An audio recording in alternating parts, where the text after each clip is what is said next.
હરે Krishna everyone, સ્વાગત છે તમારું બધાનું ઇસ્કોન મેંગલુરુ શ્રી શ્રી રાધા ગોવિંદ ટેમ્પલ નંતુર તરફથી. આજે આપણે બધા મળી રહ્યા છીએ લેવલ 2 અધ્યાય 16મો અને એનો વિભાગ પહેલાની ચર્ચાઓ કરવા માટે તમારું બધાનું ખૂબ ખૂબ ખૂબ હૃદયપૂર્વક સ્વાગત કરું છું. અને આજના લેવલ 2 ના સેશનની શરૂઆત કરતા પહેલા આપણે આપણા પ્રાણથી પણ પ્રિય એવા શ્રી શ્રી રાધા ગોવિંદજીના દર્શન કરીશું અને એમને પ્રાર્થના કરીશું કે આ અધ્યાય દેવી આસુરી ગુણ અમને સમજાય એવી આપણા ઉપર કૃપા કર. બરાબર, તો શરૂઆત કરીશું ભગવાન શ્રી શ્રી રાધા ગોવિંદજીના ચરણોમાં વંદન કરીને. ભગવાનના શુદ્ધ ભક્ત, ભગવાનના પાર્ષદ અર્જુનજીના ચરણોમાં વંદન કરીશું. ભગવાનના પરમ ભક્ત શીલ પ્રભુપાદજી, જય પતાકા સ્વામીજી મહારાજ, પરમ કૃપાળુ નામનિષ્ઠદાસ પ્રભુજીના ચરણોમાં વંદન કરીએ અને આપણે આજના સેશનની શરૂઆત કરીશું. ઓમ અજ્ઞાનતિમિરાન્ધસ્ય જ્ઞાનાજનશલાકયા ચક્ષુરુન્મિલિतं યેન તસ્મૈ શ્રી ગુરુવે નમઃ. શ્રી ચૈતન્યમનોભીષ્ટં સ્થાપિतं યેન ભૂતલે સ્વયં રૂપ કદા મહ્યં દદાતિ સ્વપદાન્તિકં. વંદેહમ શ્રી ગુરુ શ્રીયુતાપદકમલં શ્રી ગુરુન વૈષ્ણવાંશ્ચ શ્રી રૂપમ સાગ્રજાતં સગણ રઘુનાથાન્વિતં તમ સજીવમ સાદ્વૈતમ સાવધૂતમ પરિજન સહિતમ કૃષ્ણ ચૈતન્ય દેવમ શ્રી રાધા કૃષ્ણ પાદાન સગણ લલિતા શ્રી વિશાખાન્વિતાંશ્ચ હે કૃષ્ણ કરુણા સિંધુ દીન બંધુ જગતપતે ગોપેશ ગોપિકા કાંત રાધા કાંત નમસ્તુતે. તપ્ત કાંચન ગૌરાંગી શ્રી રાધે વૃંદાવનેશ્વરી વૃષભાનુસુતે દેવી પ્રણમામિ હરિપ્રિયે. વાંછા કલ્પતરુભ્યશ્ચ કૃપા સિંધુભ્ય એવ ચ પતિતાનાં પાવનેભ્યો વૈષ્ણવેભ્યો નમો નમઃ. નમો વિષ્ણુપાદાય કૃષ્ણ પૃષ્ઠાય ભૂતલે શ્રીમતે ભક્તિ વેદાંત સ્વામિનિતે નામિને નમસ્તે સરસ્વતી દેવે ગૌરવાણી પ્રચારિણે નિર્વિશેષ શૂન્યવાદી પાશ્ચાત્ય દેશ તારિણી. જય શ્રી કૃષ્ણ ચૈતન્ય પ્રભુ નિત્યાનંદ શ્રી અદ્વૈત ગદાધર શ્રીવાસાદિ ગૌર ભક્ત વૃંદ. હરે કૃષ્ણ કૃષ્ણ કૃષ્ણ હરે હરે, હરે રામ રામ રામ હરે હરે. હરે કૃષ્ણ હરે કૃષ્ણ સ્વાગત છે બધા જ પાર્ટિસિપન્ટ નું ખૂબ ખૂબ સ્વાગત છે. અને મારે એ જાણવું છે કે કયા એવા પાર્ટિસિપન્ટ છે જે આજે પહેલી વાર જોઈન થયા છે, જે 35મી લેવલ 1 ની બેચ માંથી આજે લેવલ 2 જોઈન કર્યું છે. એવા પાર્ટિસિપન્ટ હેન્ડ રેસ કરજો. તમને ખ્યાલ છે ને, તમારા મોબાઈલમાં એક ઓપ્શન છે, નીચે રિએક્શન લખેલું હશે સેન્ટરમાં, એના ઉપર ક્લિક કરશો તો આમ હાથ થશે. ઓકે, 2 પાર્ટિસિપન્ટમાં એક નિધિ મારુજી, એક નેહલ પંચાલજી. ઓકે, બીજું કોઈ છે? ઓકે, બંને પાર્ટિસિપન્ટ તમે વિડીયો તમારા વોટ્સએપ ગ્રુપની અંદર એક મૂકેલો છે સાધના ચાર્ટ માટેનું, તમે જોયો હશે અને બહુ સરળ છે. છતાં એમના વિશે કઈ પણ માહિતી જોઈતી હશે તો આપણે સેશનના અંતે પ્રોવાઈડ કરીશું. તમારા કોઈ પણ ડાઉટ છે ક્લિયર કરીશું. મારો નાનો એવો પરિચય છે, ડોક્ટર જિગ્નેશ કોશિયા મારું નામ છે. ઇસ્કોન મેંગલુરુ છેલ્લા 2 વર્ષથી હું સેવા આપી રહ્યો છું. યસ, BM વાઘેલાજી, વેલકમ, સ્વાગત છે પ્રભુ તમારું. તો બધા જ પાર્ટિસિપન્ટ જે હમણાં લેવલ 1 કમ્પ્લીટ કરીને લેવલ 2 માં જે ફર્સ્ટ ટાઈમ જોઈન થયા છે, એ લોકો પ્લીઝ એક ઓરિએન્ટેશન ક્લાસ લેવલ 2 નો પહેલા દિવસનો એનો વિડીયો પણ તમારી સાથે શેર કરીશું. 2 કલાકનો વિડીયો છે, એ પણ જોજો. ખૂબ જ ઇન્ટરેસ્ટિંગ વિડીયો છે. કઈ રીતના ભગવદ ગીતા ચાલુ થાય છે, કુરુ વંશનો શું ઇતિહાસ છે, ખૂબ જ ઇન્ટરેસ્ટિંગ છે. તો એ પ્લીઝ થોડો સમય કાઢીને જોઈ લેજો. સાધના ચાર્ટનું શું મહત્વ છે, બરાબર, શું શું કરવાનું, લેવલ 2 ની અંદર શું શું નિયમો છે, શું શું સંકલ્પ લઈએ છીએ. તો પ્લીઝ એક વખત તમારી રીતે થોડું સેલ્ફ સ્ટડી કરી લેજો. છતાં આપણે આવતીકાલે પણ મળીએ છીએ. તમે વિડીયો જોઈ લેજો અને કઈ પણ પ્રશ્ન હોય તો મને પૂછી શકો છો. બરાબર, તો 2 વર્ષથી સેવા આપી રહ્યો છું ઇસ્કોન મેંગલુરુમાં. અને તમારા બધાની સેવા કરવાનું મને ખૂબ સરસ સૌભાગ્ય પ્રાપ્ત થયું છે. તમારા બધાનો પણ હું ખૂબ ખૂબ આભારી છું. આપણી સાથે આપણા લેવલ 2 ના કો-હોસ્ટ એડમિન જે કયો તે ટેકનિકલ પર્સન, અને તમે જ્યારે કયો ત્યારે હેલ્પ કરવા માટે તમારા માટે આતુર હોય એવા જિજ્ઞેશ દરબારજી પણ છે. તો કઈ પણ ટેકનિકલ ઇસ્યુ હોય તો તમે જિજ્ઞેશ દરબારજીનો કોન્ટેક્ટ કરી શકો છો, મારો કોન્ટેક્ટ કરી શકો છો. ભગવદ ગીતામાં ક્યાંય કોઈ શ્લોક નથી સમજાતો, તમારું રીડિંગ ચાલુ છે, કોઈ પણ અધ્યાય હોય, ચિંતા કરવાની જરૂર નથી. ભલે આપણે લેવલ 2 માં 16 ચેપ્ટર સુધી પહોંચી ગયા છીએ. તમને રોટેશનમાં ફરીથી પહેલા અધ્યાયથી હમણાં જ આપણે શરૂઆત કરવાના છીએ, બરાબર છે. તો જે નવા પાર્ટિસિપન્ટ જોઈન થયા છે બિલકુલ ચિંતા નહીં કરતા, ફરીથી આપણે હમણાં લેવલ 1 લેવલ 2 શરૂ થશે પહેલા અધ્યાય, બરાબર છે. અને બધા વિડીયો અવેલેબલ છે.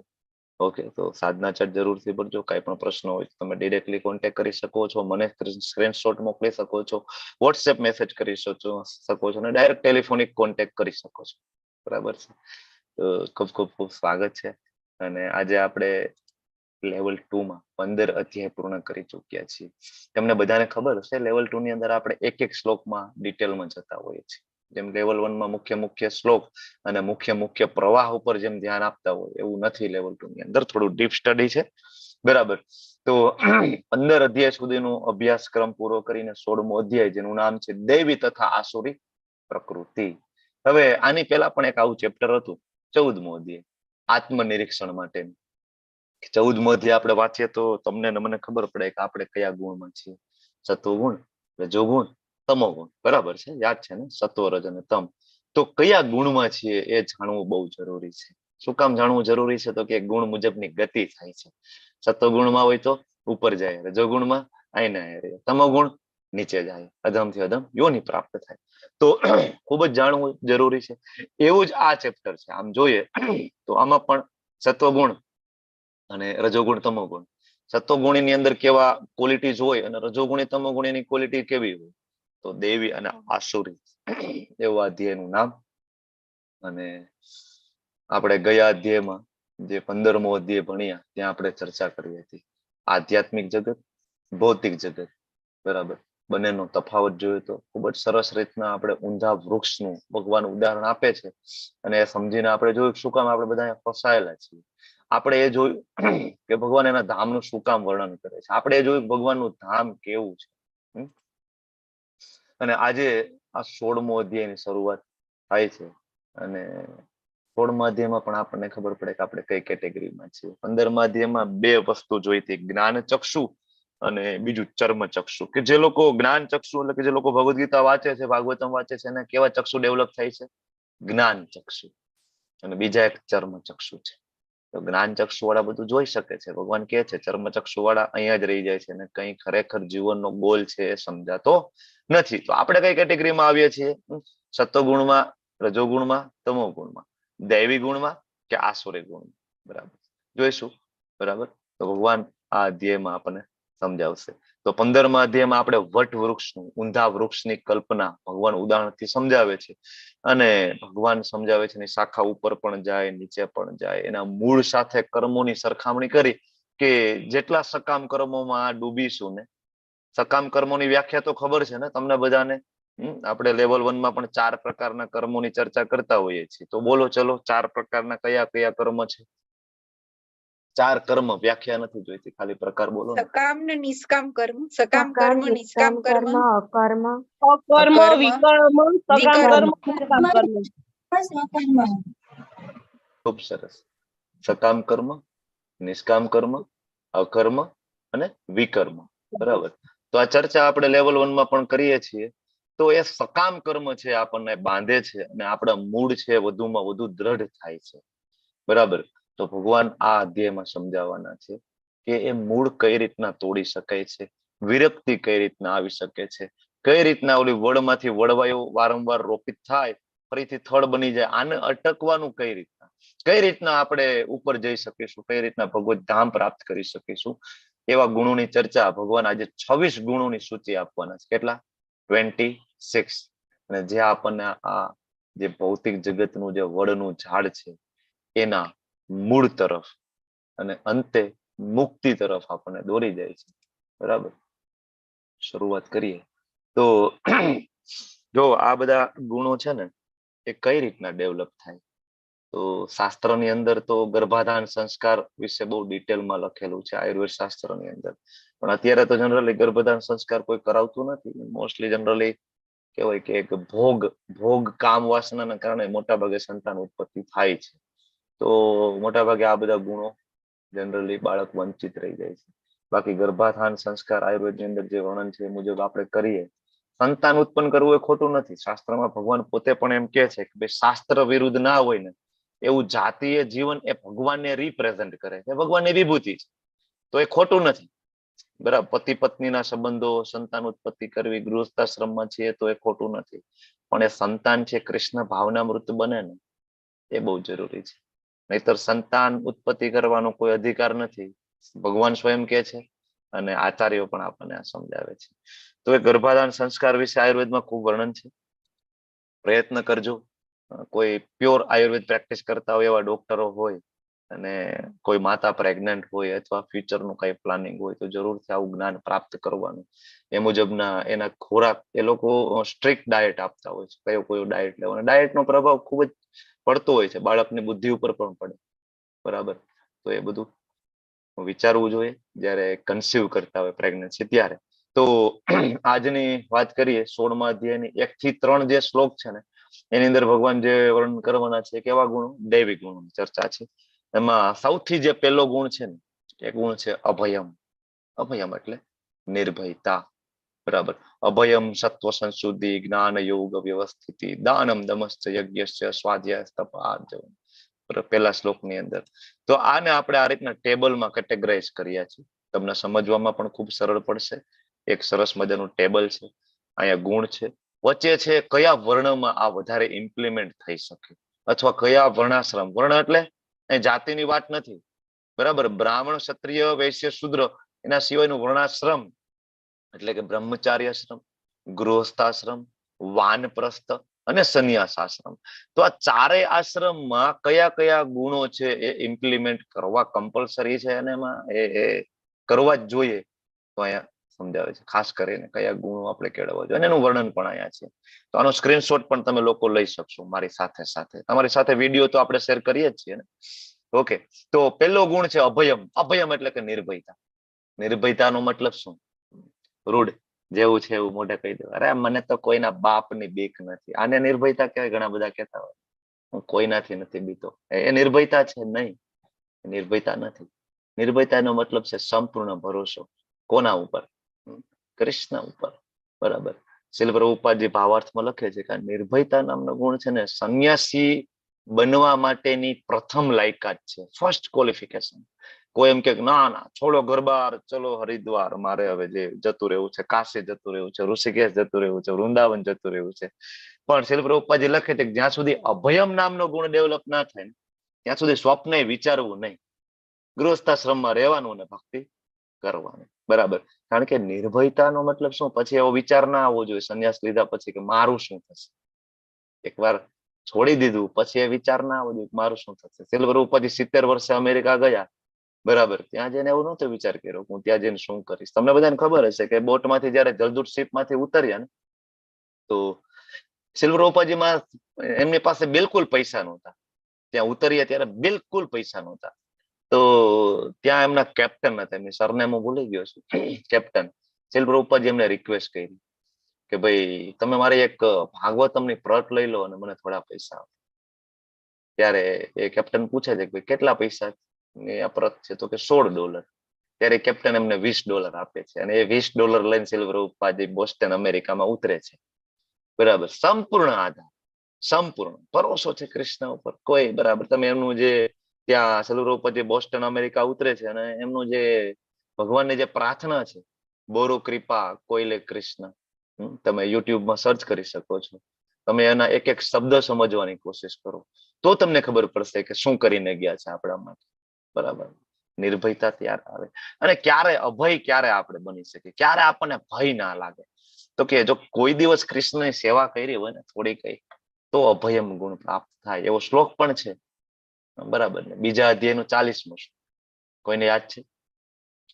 નેહાભિક્રમનાશોસ્તિ પ્રત્યવાયો ન વિદ્યતે સ્વલ્પમ યસ્ય ધર્મસ્ય ત્રાયતે મહતો ભયા.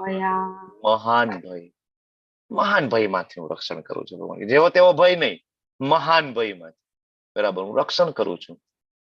તો વિશ્વાસ હોવો જોઈએ, સંપૂર્ણ આધાર હોવો જોઈએ. ભગવાન બધી જગ્યાએ છે, જંગલમાં એકલા હોય ને તો આપણે એ વિશ્વાસ હોવો જોઈએ મારી પેલા કૃષ્ણ ત્યાં ઉપસ્થિત હોવા જોઈએ ને, કારણ કે ભગવાને કીધું છે કણકણમાં હું છું. સર્વસ્ય ચાહમ હૃદય સન્નિવિષ્ટો, દરેક કણમાં હું છું. બ્રહ્મ સંહિતામાં બ્રહ્માજી પણ કહે છે બરાબર ને. તો તમે એક અભયચરણ નામની સિરિયલ છે યુટ્યુબ ની અંદર, 45 ના એપિસોડ છે અને બહુ ઇન્ટરેસ્ટિંગ છે. ઘણાને બુક વાંચવી ગમે નહીં, શરૂમાં દિવસમાં આવે તો નથી રીડિંગ કરતા, એટલા માટે એક આ બીજું ઓપ્શન આપું છું કે શીલ પ્રભુપાદજીનું એક સરસ મજાની એક વિડીયો છે, ઓથેન્ટિક છે, નામ અભયચરણ છે. યુટ્યુબમાં સર્ચ કરો, 45 એપિસોડ છે, તમે એને જોવો, તમને ખ્યાલ આવશે શીલ પ્રભુપાદજી શું છે, આચાર્ય પરંપરા શું છે, એમને શું કર્યું છે બરાબર. એમાં એક સરસ મજાનો પ્રસંગ આવશે, ચૈતન્ય ચરિતામૃત ની અંદર પણ છે અને લીલામૃતમાં પણ છે.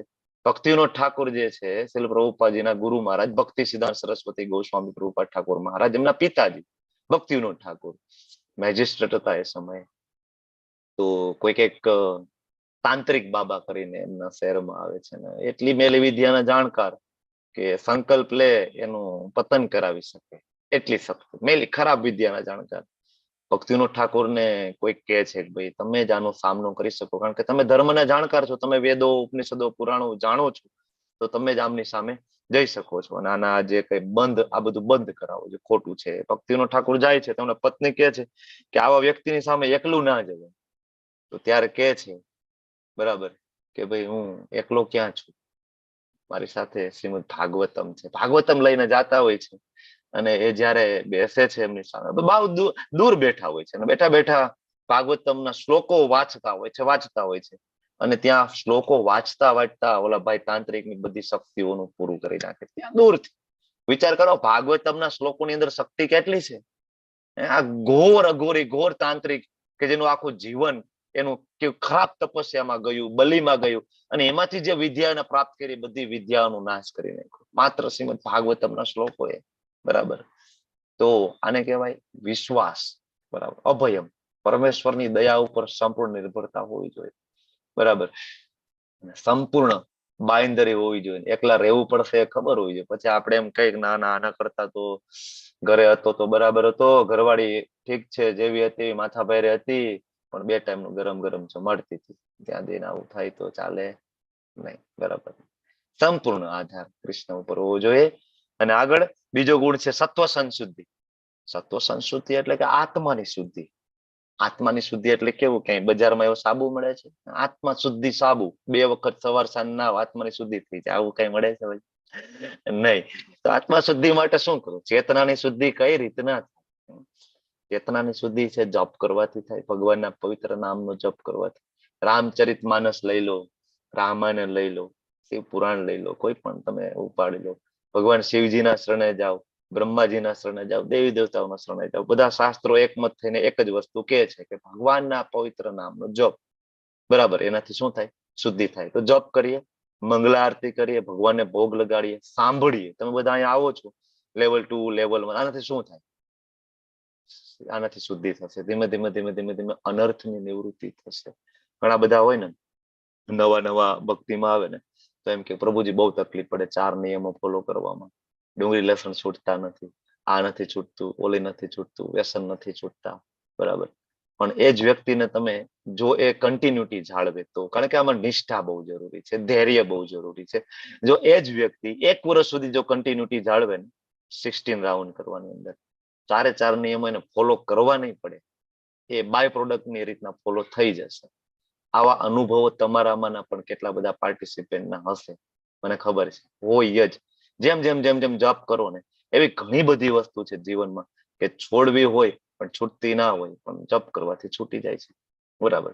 તો ખૂબ, કારણ કે ભગવાન કેવા છે, 8મા અધ્યાયના 9મા શ્લોકમાં કે છે કવિમ પુરાણમ અનુશાસિતારમ. 8.9 એનું જે છેલ્લું પદ છે શું છે, આદિત્ય વર્ણમ તમસ પરાસ્તાત. આદિત્ય વર્ણમ, ભગવાન કેવા છે? આદિત્ય. આદિત્ય એટલે સૂર્ય. સૂર્યની નજીક જેમ જેમ જેમ જેમ જાય તો અંધકાર, આમ તો નજીક તો શું, પણ સૂર્યનો ઉદય થઈ ભેગો જ અંધકાર છે એ ગાયબ થઈ જાય. પણ સૂર્યની નજીક જવાથી પવિત્રતા, બરાબર.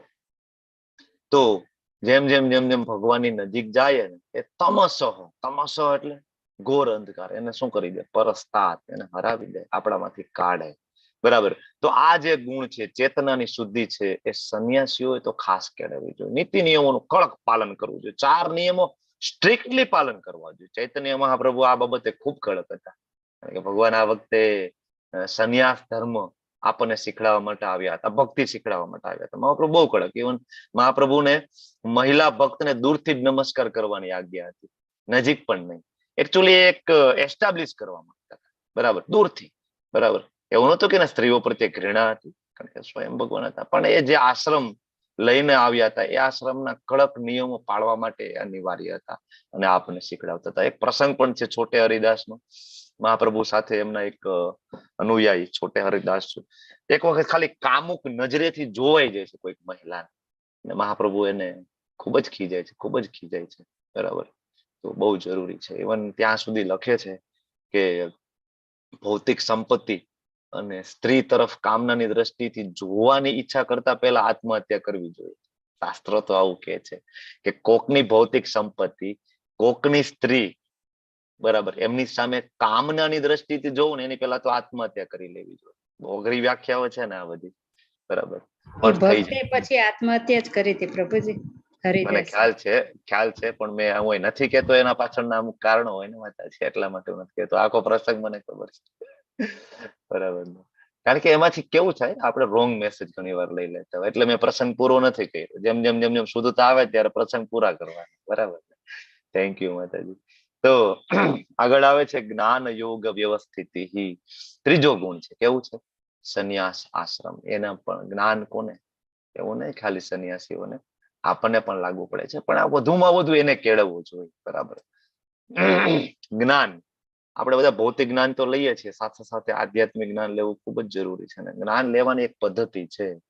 એવમ પરંપરા પ્રાપ્તિમ ઇમમ રાજર્ષયો વિદુ. ચોથા અધ્યાયનો પહેલો અને બીજો શ્લોક છે, એ બહુ ક્લિયરલી આપણને સમજાવે છે કે કઈ પદ્ધતિ છે ભગવત જ્ઞાન પ્રાપ્ત કરવાની. પદ્ધતિ છે પરંપરા. અધિકારી ગુરુ પાસેથી, ભગવાનના અધિકારી પુરુષ પાસેથી, ગુરુ શિષ્ય પરંપરામાં આવતા હોય એમની પાસેથી શીખવાનું. કઈ એવી પરંપરા છે કે જ્યાંથી શીખવું જોઈએ? કેટલી પરંપરા છે? 4. કઈ કઈ છે? શ્રી સંપ્રદાય, રુદ્ર સંપ્રદાય, કુમાર સંપ્રદાય, સંપ્રદાય, બ્રહ્મ સંપ્રદાય, શ્રી સંપ્રદાય અને રુદ્ર સંપ્રદાય. શ્રી સંપ્રદાય, બ્રહ્મ સંપ્રદાય, રુદ્ર સંપ્રદાય, કુમાર સંપ્રદાય, કુમાર સંપ્રદાય, બરાબર છે. શ્રી રુદ્ર અને કુમાર. વલ્લભ સંપ્રદાય કેની અંદર આવશે હવે એ તમે કયો? ચલો, પુષ્ટિ માર્ગીય છે, રુદ્ર સંપ્રદાયમાં. જો મૂળ સંપ્રદાય 4 છે. વલ્લભ સંપ્રદાય એ કઈ જુદો સંપ્રદાય નથી, બરાબર. આપણે મૂળમાં જ આવવાનું છે. મૂળ 4 સંપ્રદાય છે. આ તમને ખબર હશે તો જ તમને ખ્યાલ આવશે. પછી તમે જો બ્રહ્મ સંપ્રદાયની નીચે મધ્વ સંપ્રદાય પણ આવે, મધ્વાચાર્ય, બરાબર. અને પછી એમાં ગોળીય ભગવાન આવ્યા, બરાબર, બંગાળમાં જેને ગોળીય પ્રદેશ કહેવાય, તો ગોળીય વૈષ્ણવ પણ આવે. તો બ્રહ્મ, મધ્વ, ગોળીય, વૈષ્ણવ સંપ્રદાય એટલે ઇસ્કોન. એટલે ઇસ્કોન જુદું નથી. એવી રીતના વલ્ભાચાર્યજી દ્વારા જે સંપ્રદાય આપવામાં આવ્યો, હવેલી સંપ્રદાય, પુષ્ટિ માર્ગીય સંપ્રદાય, બરાબર, એ રુદ્ર સંપ્રદાયની નીચે આવે છે. કઈ અલગ નથી. 4 પરંપરામાંનો એક ઓથેન્ટિક સંપ્રદાય છે. તો આ આપણને ખબર હોવી જોઈએ, બરાબર. જ્યાં સુધી આ ખબર નથી 4 પરંપરા વિશે, તો આપણે કઈ રીતના, આપણને આપણી કઈ યુનિવર્સિટીમાંથી આપણે આપણી કોલેજનું, બરાબર, એફિલિએશન છે, તો આપણે કઈ રીતના પાસ કરીશું? તમે બધા તમારા બાળકોને એજ્યુકેશન માટે મૂકો છો ને કોલેજમાં, તમે એને મેડિકલમાં, એન્જિનિયરિંગમાં ભણવા માટે મૂકતા હશો, તો પહેલું તમે શું વસ્તુ જુઓ છો કે ભાઈ જે તે કોલેજ છે કઈ યુનિવર્સિટી સાથે એટેચ છે, અને જે તે યુનિવર્સિટી છે એની નામના કેવી છે, એ ઓથેન્ટિક છે યુનિવર્સિટી. અને બીજું, કોલેજ યુનિવર્સિટી સાથે એફિલિએશન છે કે નથી, કે પછી એમને ચાલે? ઘણી બધી ચાલે છે, ખબર છે ને. એક્ઝામ સુધી એનું માન્યતા ના હોય યુનિવર્સિટી સાથે, પછી બાળકો ખૂબ હેરાન થાય, દુઃખી થાય. તો વિશ્વમાં આ જગતની અંદર માત્ર 4 જ યુનિવર્સિટી એવી છે જેમાંથી ભગવાનનું જ્ઞાન પ્રાપ્ત કરી શકાય. બરાબર છે, આ બહુ જરૂરી છે. ભૌતિક જ્ઞાન લેવું હોય ને તો સ્કૂલ કોલેજમાં એડમિશન લેવું પડે ને? ના ભાઈ, મારે તો ડોક્ટર બનવું છે અને હું બસ બધા મેડિકલની બુક્સ ઘરે પરચેસ કરી લઈશ ને, હું ઘરે શીખી જઈશ, બાયોલોજી શીખી જઈશ, બરાબર ને, પછી અલગ અલગ બધું ઘરે, સર્જરી બધું ઘરે, મેડિસિન, બરાબર, પેથોલોજી, રેડિયોલોજી, કાં તો કે બુક્સ તો મળે જ છે ને, ઘરે વાંચી લઈએ. તો આપણે પણ અત્યારે સમાજમાં એ જ કરીએ છીએ. ભગવદ્ ગીતા તો મળે જ છે ને, વાંચી લઈશું, ઘરે શીખી દઈશું, ભાગવતમ, ભગવદ્ ગીતા. પણ બરાબર છે, વાંચો, પણ જ્ઞાન માટે ઓથેન્ટિક યુનિવર્સિટીમાં એડમિશન લેવું એ કમ્પલસરી છે, એ ફરજિયાત છે. ત્યાં સુધી જ્ઞાન પ્રાપ્ત નથી થતું. તમારા બધા પાછળ ભગવદ્ ગીતા હતી, તમે બધાએ પણ વાંચી હશે, પણ જ્યારથી ક્લાસ એટેન્ડ કરો છો, ક્લાસ એટેન્ડ નહોતા કરતા, તમારી જાતે વાંચતા, એમાં કઈ તફાવત લાગે છે કે નથી લાગતો? આઈ હોપ કે લાગતું હશે ને કઈક. બરાબર, મને તો લાગે છે બહુ મોટો તફાવત છે. મોટો ઘણો તફાવત છે ને. તફાવત છે. હોવો જ જોઈએ ને, કારણ કે ભગવાને કીધું છે. આ કઈ મારા શબ્દ નથી કે આપણે કઈ મારો અહમ કે બીજા કોઈ ભક્તોનો અહમ નથી, ભગવાનના પોતાના શબ્દો છે ભાઈ. અને આ મારું પણ જ્ઞાન નથી, હું જે આપી રહ્યો છું કે મારું ખિસ્સાનું જ્ઞાન નથી. આચાર્યો પાસે સાંભળ્યું છે, લખીને ગયા છે, મારે બોલવાનું છે, બરાબર. પણ આચાર્ય પાસેથી સાંભળવું બહુ જરૂરી છે. તો એડમિશન લેવું પડે, અને એડમિશન લેવાનું પ્રથમ પગથિયું છે એ દીક્ષા છે, બરાબર. એ દીક્ષા છે, કમ્પલસરી ઇનિશિયેશન લેવું જરૂરી છે, બરાબર. ત્રીજો ગુણ આવે છે, ચોથો ગુણ આવે છે દાનમ, દાન કરવું. બધાને એક સરખું કરવાનું શાસ્ત્ર એવું કે છે? એવું નથી, બરાબર. કોઈ બ્રહ્મચારી આશ્રમમાં હોય તો ક્યાંથી દાન કરશે? વાનપ્રસ્થમાં બધું છોડીને જતા રહીએ, ક્યાંથી દાન કરશે? સંન્યાસીઓ ક્યાંથી દાન કરશે? તો દાન છે કોને કરવાનું? ગૃહસ્થોએ કરવાનું. દાનના પ્રકાર આપણે 17મા અધ્યાયમાં જોઈશું. સત્વગુણ, રજોગુણ, તમોગુણ, બરાબર. તમને બધાને ખ્યાલ આવશે કે કોને કરવાનું છે. યોગ્ય સમય હોવો જોઈએ. હમણાં અક્ષય તૃતીયા હતું, તમારી બધા સાથે ઘણી પીપીટીઓ શેર કરી, તમને બધાને ખૂબ જ ચર્ચાઓ કરી તમારી સાથે, તમને જ્ઞાન આપવાનો પ્રયત્ન કર્યો. કેટલું બધું મહત્વ હતું અક્ષય તૃતીયાનું, એ દિવસે દાન કરવાનું. તમે બધા ઘણા બધા ખૂબ દાન કર્યું, ખૂબ. મેચ જોતી હતી, પછી અચાનક યાદ આવ્યું. હરે કૃષ્ણ. તો એક મિનિટ કરી દો. ઓકે, તો તમે બધાએ ખૂબ દાન કર્યું, કારણ કે યોગ્ય સમય હતો, બરાબર ને? અક્ષય તૃતીયા, રામનવમી હમણાં ગઈ, એકાદશી હમણાં આવશે, ગૌર પૂર્ણિમા, જન્માષ્ટમી, રાધા અષ્ટમી, આ બધા કેવા છે?